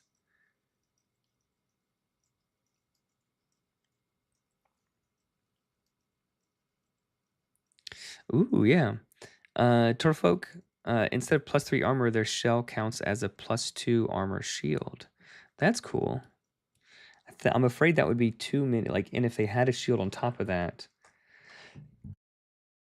that'd probably be too much. Too many mathematical operations. And that would raise questions. If you have a shield that gives +2, can you use the shield special ability twice, or is it just one for like? I think that would create too many mechanical questions. Reduce move speed is no fun. Soling and birdfolk take extra damage is no fun. Elf should have shifting skill points, so they all have hundreds. Okay. Noted. Very much like simple short answers. I think the flavor of tiefling is not right for its infernal legacy. Halfling dragonborn happens so little. I don't know. Maybe. +1 skills feels overpowered. It's like roughly equal amount of people said the human was so bad that it's mediocre or bad or F tier, and some said it's like so good that it warps balance. So it's probably like pretty close to the right spot. It has to be like, I think it's slightly above the curve, so it's like it's A tier, it's A or S tier, but it's not overpowered and it's definitely not F tier. But because humans are like less cool, like speaking as a human, humans are less cool than elves and dwarves and weird things. Like the ability has to be pretty decent. So Celestial is just boring. It is really good, but too passive. Well, I mean, Celestials move specific languages. Find stuff about hit that's confusing. Okay. Create mushroom folks. There are mushroom folks. We have shroomlings. Shroomlings, they get danger spores. Dryads / shroomling. Okay, backgrounds. All right, so let's keep going with this, with the book, with the things here. Interesting homebrew ideas. I don't think I'm gonna get into skill points right now.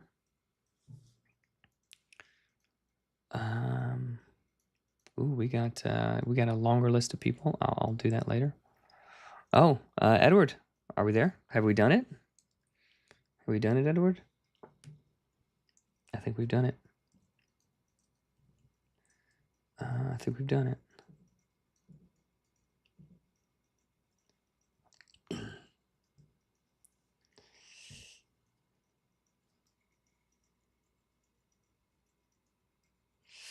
Yeah, yeah, I get it. AJDDFX, having to keep track of a bunch of different things. Yeah, a lot of people love that. My brother-in-law, when he was playing with us, he played a cleric, and he had mass healing word. What did mass healing word do? So he had mass healing word, and we called it math healing word. Up to 6 creatures of your choice that you can see within range regain hit points equal to 2d4 plus your spellcasting ability modifier. I think he was a life cleric, so that whenever he like healed, he could heal up to some certain amount, up to half the hit points, but not beyond half the hit points, and this and that, and like it was like, woof. Every time he had to do that, it took him like a whole round of like he would, what's your hit points, what's your hit points, what's your hit points, what's your hit points, and you have to write it all down and figure they like crunch all of these numbers to figure out all these different things just to cast one spell. And it took forever, and I was so glad that he did that and not me. All right, so let's go to, I think we're all caught up on this document for now. Let's go to spell formatting. I think we have all of that. Saber suck, Darks for creatures.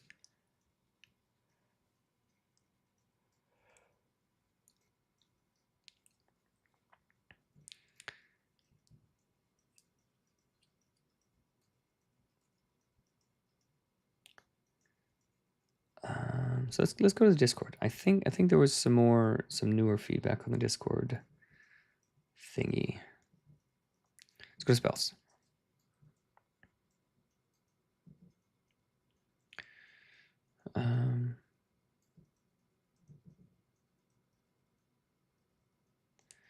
Pyroclasm should be worded better. Fire Embrace is worded. Okay, let's check that out. GM guide. That's in the core rules. Okay.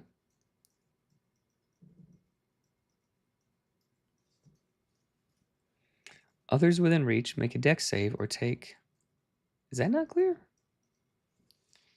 My group, you hated 4E. My group just doing 3.5. Yeah. And for now, I was busy with birthday. Oh yeah, happy birthday! That was yesterday, wasn't it? And other things, there are some things that need to be added. Okay. Okay, cool.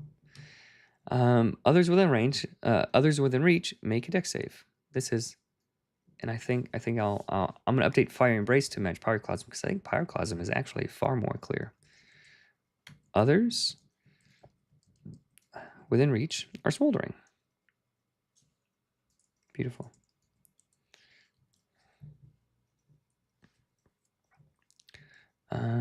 Dex save should be. I'm actually moving away from bolding everything. Oh no, we were looking here. Reach 3 is the same as a range 3.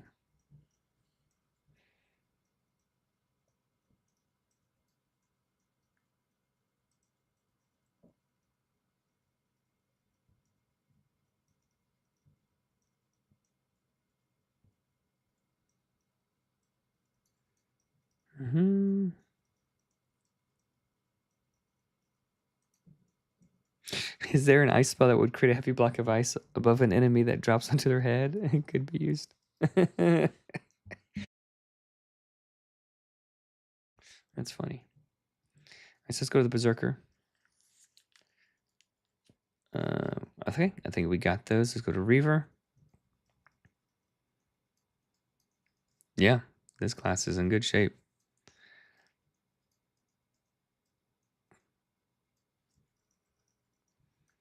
This class is in good shape. Shepherd. It's been a while since I've looked at Shepherd.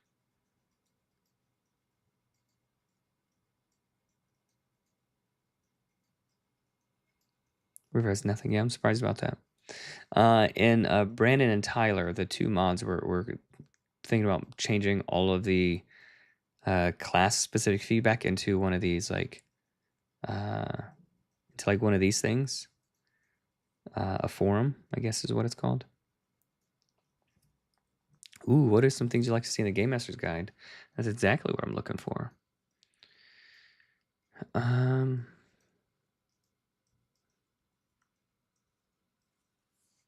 Something like this, but adapted to the Nimble system would be great. Monster builder resource. Yes. So I actually spoke with Mike about this, how he has like this. This is like anything in this document you can use from his very, very good Forgifos, right? So like this is like the SRD for this book. So that is the direction that I'm leaning for the license stuff. Like you just use anything in here. It's probably gonna have like all of the core rules or most of the stuff in the core rules book, a few of the classes, and like some monsters and things, some legendary monsters and so I'm not sure, but yeah, so something like that is what I'm thinking.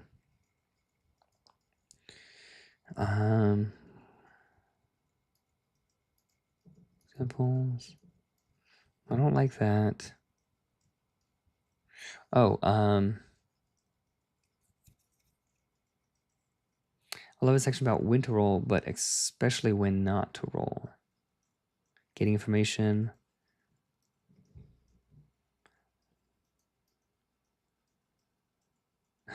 Don't roll to open a door, fail, roll to open a door again.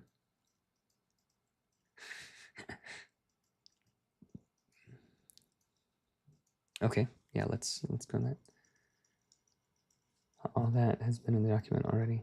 Oh, okay, good to know.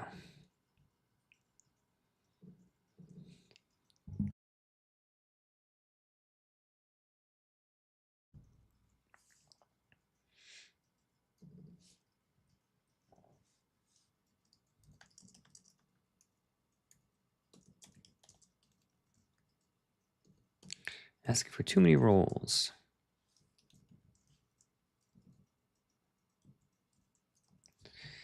Too many rolls. You gotta eat the one you have before you get any more.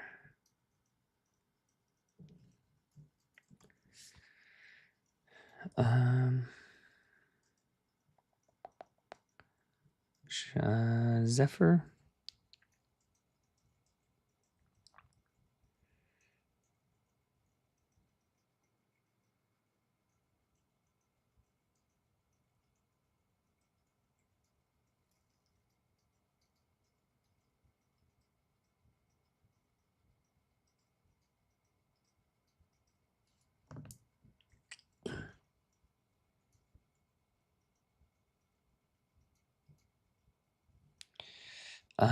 Someone, where is it? Someone had a really good, I think it was this one. Yeah, Lacrimel. Graham, all right. Table of contents, fix wrap text, cheat mage. Table of contents. Let's go to heroes.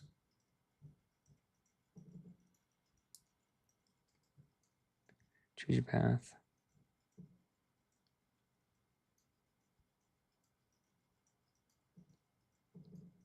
Yeah, that's a good improvement.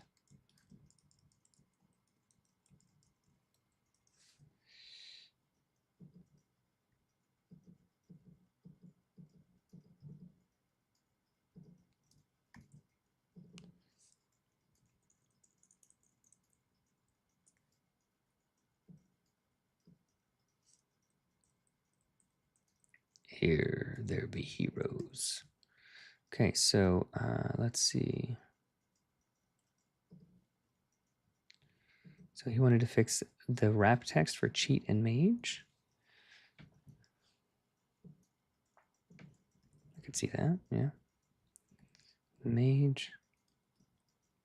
I assume he means like the hyphenated text. Replace, justified replace left line inconsistent with. Class complexity is subheader. I'm going to leave it. Only Shepard has 2 sentences, fix and.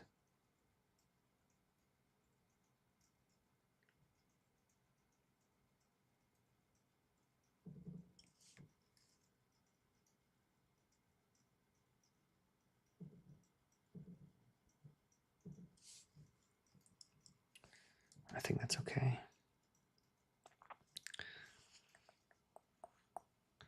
Sworn, Shunham answers. Oathsworn and Shadowmancer deviate from normal presentation. Subclasses, do they? So it's the subclasses for the Mage, subclasses for the Oathsworn.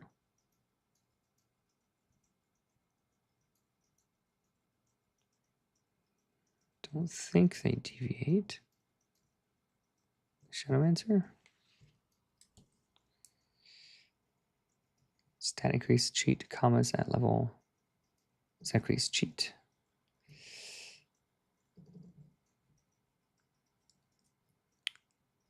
Level 5. Comma at level 5. I wish I knew what that meant. Oh, here. +1 will. Excuse me. Well, there we go. I see. Don't need commas there.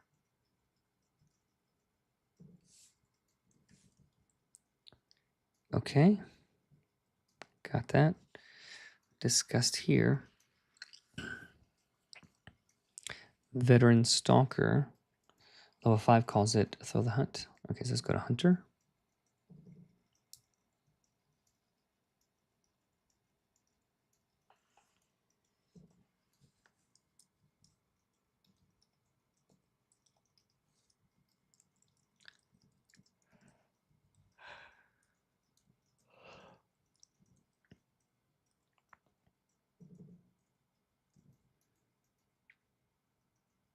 Level 5.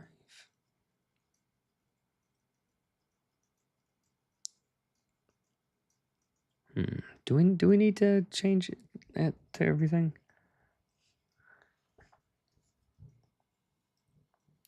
Are there any other big like class balance issues or questions that have come up? Like I don't want to bore everybody with just making like small typo changes. I can do that sort of on my own, but things that need like multiple people cooking and giving feedback and that kind of stuff is sort of what I'm trying to save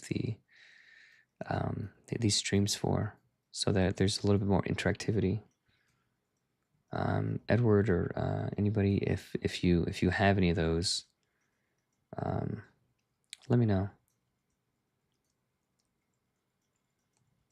Okay. Okay, that's fine.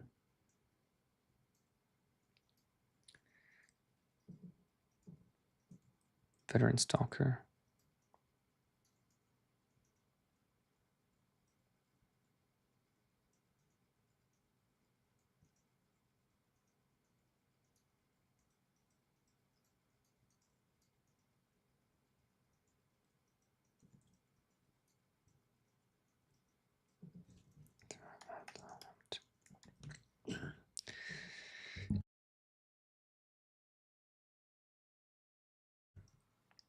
All right, so got that. Yeah, scan if you don't mind. Scan. Let me know. Let me know if there's anything that you see. Oathsworn level 17. There's no tier 7 radiant spell, but you can upcast that at tier 7.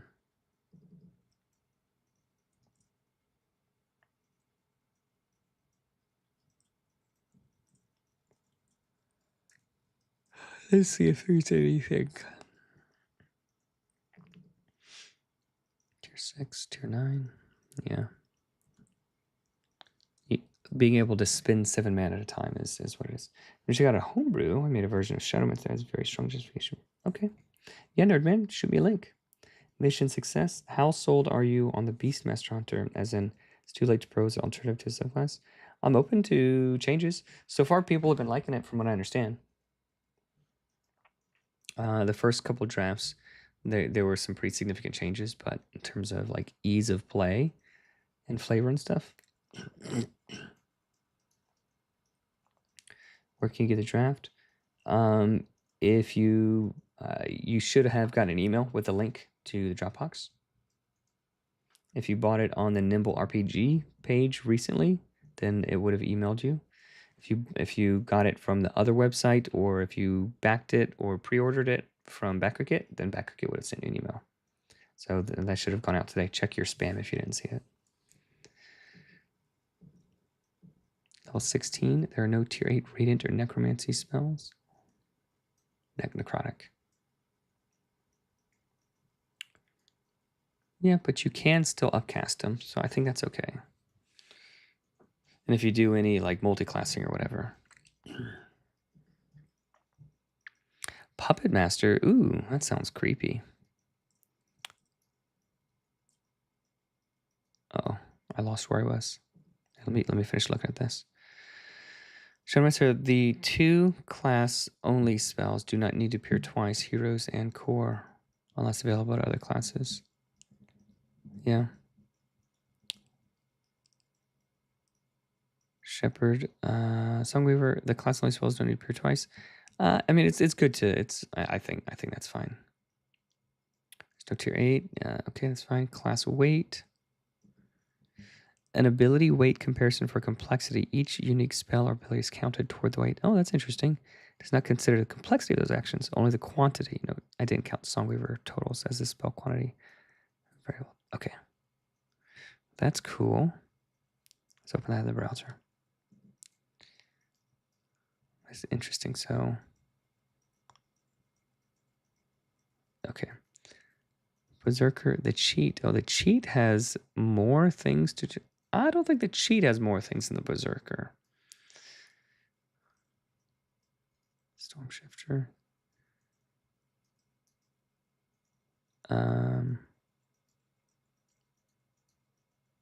I guess this is the Zephyr here. So it's hard to tell which is which. Okay, so the Berserker is 16. The cheat is 19. Commander is 17. Hunter 21. Mage 41. Oathsworn 23. General. So this is largely like just how many spells they have access to. That's cool. I don't know how helpful that is. I don't know how helpful that is. It's a cool way to think about it. It's a real cool way to think about it. Once I'm back here, I have to go. Yeah, if you don't see it, Greg, just send me an email, evan@nimblerpg.com, or shoot me a DM on Discord. I'm happy to help you out.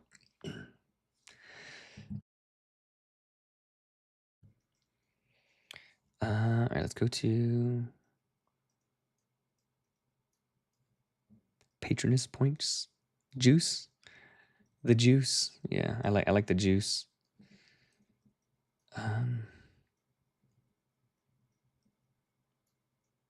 Oh yeah, I was gonna look at this thing that you just sent me. Where was that? I know. Someone just sent me a Kimono Dragon. Discord. Did you just send it to me? Where is it? Puppet? There it is. Oh, Nerdman, your kimono? Okay, that's cool. Oh, there it is. Here's my more dex-dependent take on Nimble's Shadowmancer, the Puppet Master. Let's take a look. It's creepy, creepy art.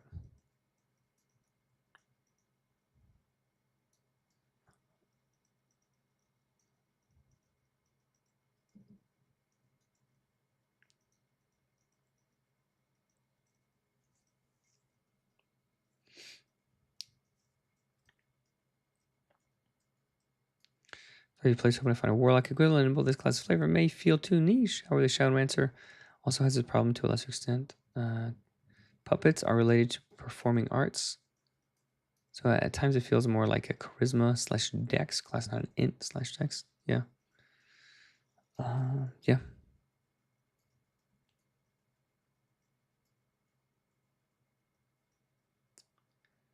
Shadow Puppet minions. So gray text, what did you say? Gray text is gray text, black text is altered.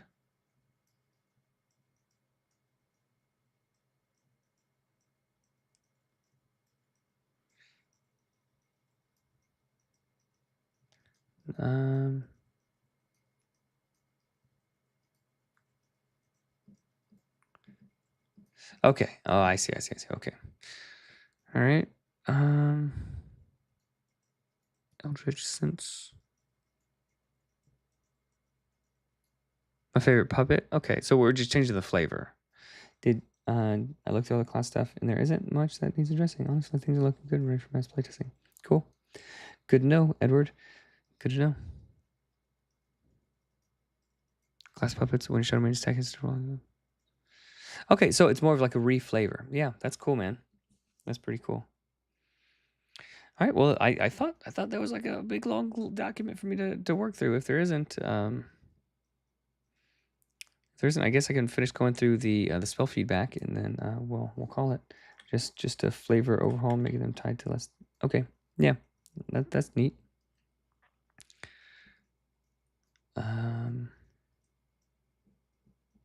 Flame barrier typo. I think that's been fixed probably.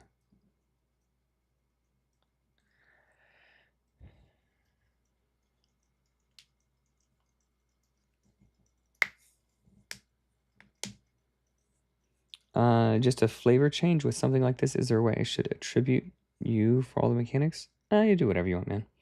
And until I figure out the license thing, I wouldn't worry too much about it. Just, everything from Vagabond to Ragtag to Outgunned. What is that about? Oh, you have a ton of games. Yeah. I got you.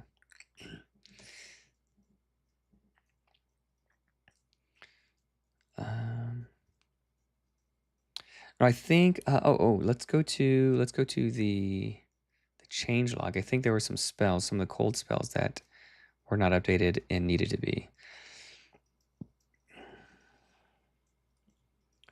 All right, so let's go to the big balance sheet. So there was a concern about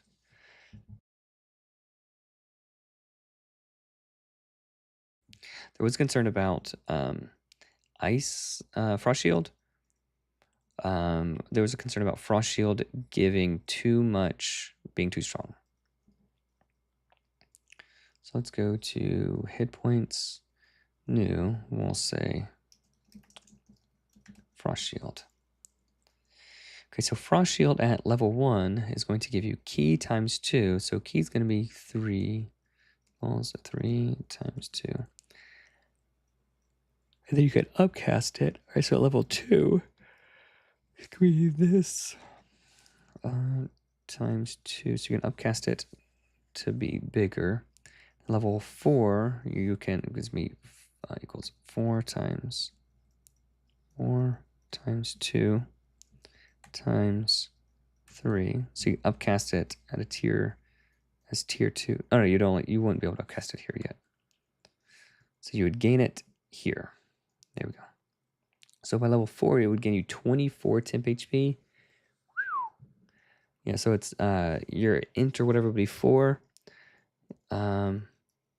8, and it would only be times 2. Right, so it would be 16. Okay, that's more reasonable. And I just want to double check. Okay, so 16. Then by the time you get to level 6, you can upcast it again. Equals. Just copy that. Times 3. I mean, it's not that bad. You're spending 3 mana on it. And you defend, and it'll add like, 3 more. It's probably not that bad. Level 8, it could be 5, so it's going to be equal to 5 times 2. So level 8 is going to be ki times 2 temp HP. Then you can upcast it 4 times. So you gain 40. Is that correct? I think that's correct. So level 8, you can upcast it at tier 4. 1, tier 2. Yeah. I mean, it is quite good, but you're spending 4 mana on it.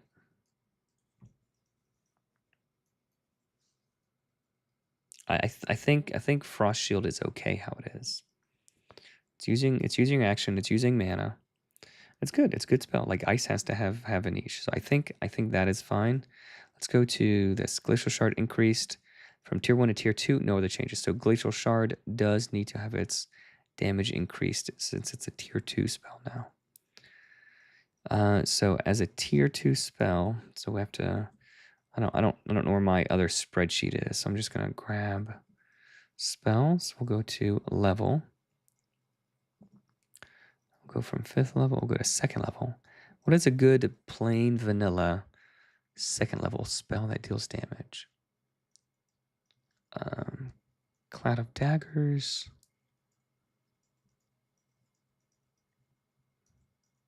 Dark Bolt? What is that? B-O-E-T? Oh, I don't have that book. Let's don't look at that one.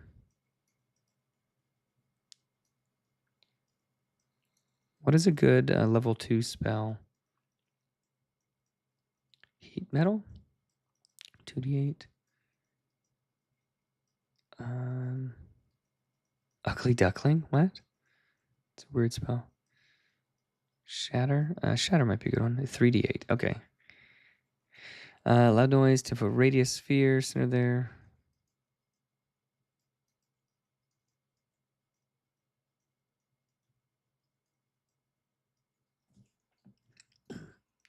Yeah, man, there's just so much. I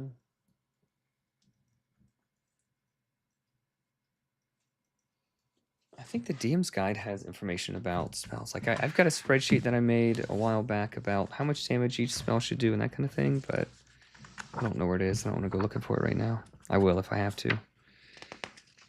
Well, let's just look at what the other tier 2 spells do. So this tier 2 spell is way above. So it's got to be, it has to be less than 4d10. All right, so we'll just make some notes.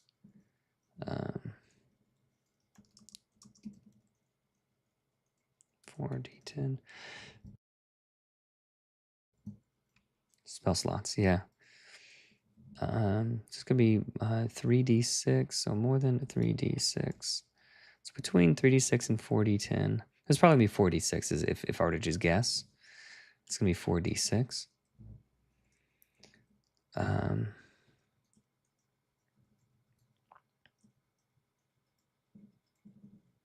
Let's just double check.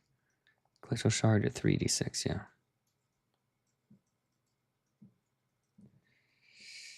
Okay. Let's go back here. Lightning spells, tier 2, Alacrity, tier 2, Blustery Gale, Barrier Flint. No. Tier 2, Warding Bond, tier 2. Okay, so there's no other tier 2 damaging spells. That's fine, that's fine. Glacial Shard, Cryo Sleep.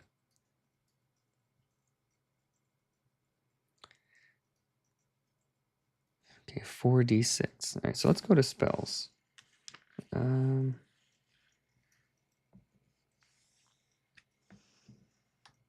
Creating adventures, urban encounters, magic items. Creating a spell, 283, page 283. Everybody, go and open up your textbooks, page 283.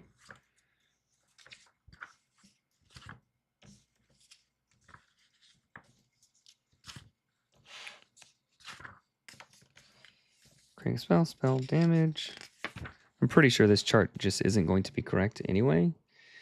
3d10 for one target is what they recommend. 3d10. All right, so let's go to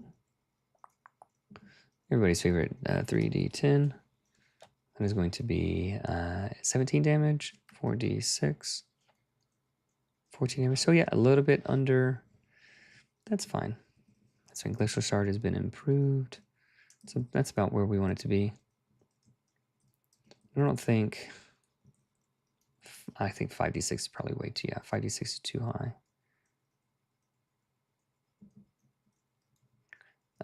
Let's go to Frost Nova. Reduce from tier 5 to tier 3. Frost Nova? I thought Frost Nova was increased. Yeah, Frost Nova was increased, so the other way. I think he got this one backwards. Icebound Aura. Yep. Cryo Sleep. Glacier Strike increased from tier 5 to tier 7. So tier 7, 11d10, 12d6. 10d6. Let's go to tier 7 spells.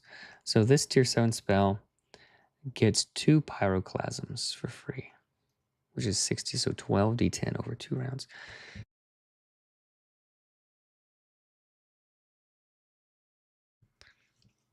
12d10, 10d6,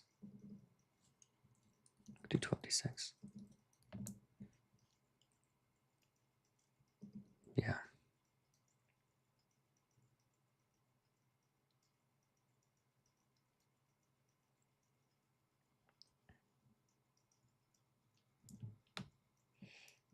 How much damage? How much damage is 12d6? 12d6. 42 damage. That's a lot of damage.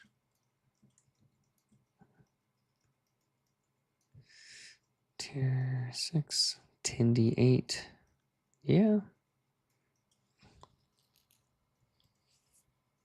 Massive damage. Yeah, it's a lot of damage. I think it needs to be a little bit less. I think it needs to be 10.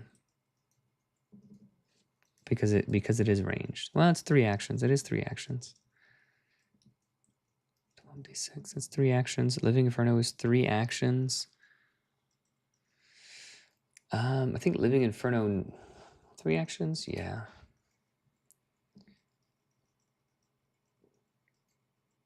Because then you get a whole other turn to like move and do other things. It's a lot of damage.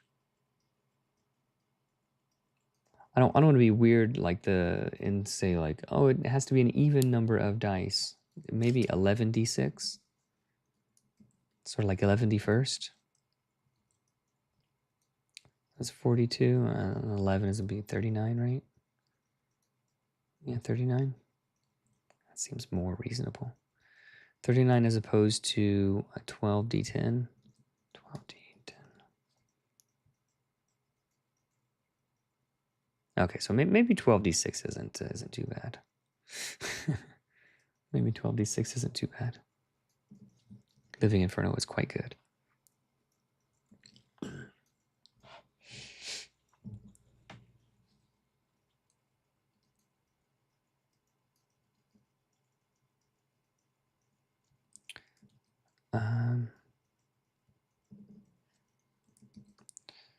It's tier 7 spell. Okay. So we got that. Arctic Annihilation unchanged. So I think Frost Shield, Biting Fog. Okay, so I think everything else is fixed. Everything else is fixed. Good. Let's see. Could reflavor them as currency. Paying you for services gives you a portion of their own power equivalent. Oh, just coins? Oh, okay.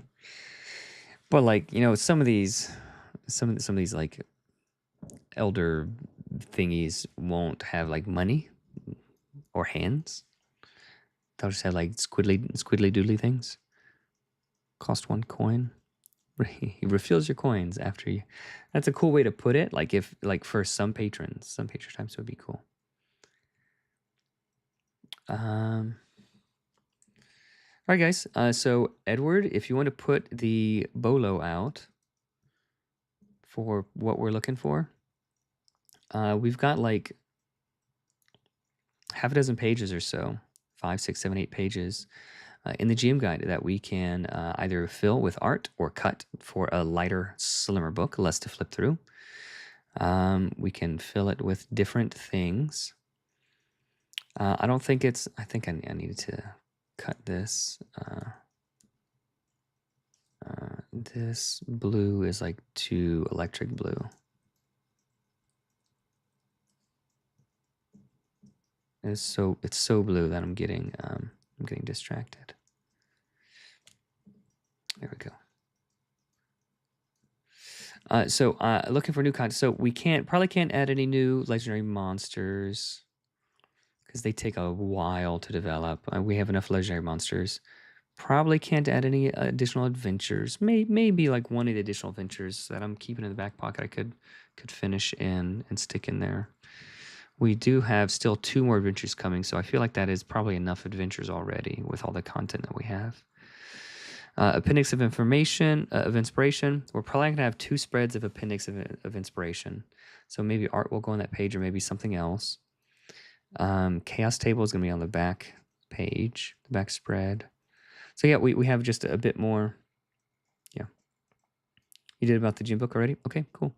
Yeah, we're really coming down to the final stages where we've got just some final playtesting and some final editing, and then we're done, guys. Then we're done, and we're sending it to the printer. Once things get sent to the printer, I'm going to be doing the layout for all of the, or once the book is locked down, I'm going to be doing all of the spell cards. So I'll show you the cards. So currently the card backs are looking pretty cool.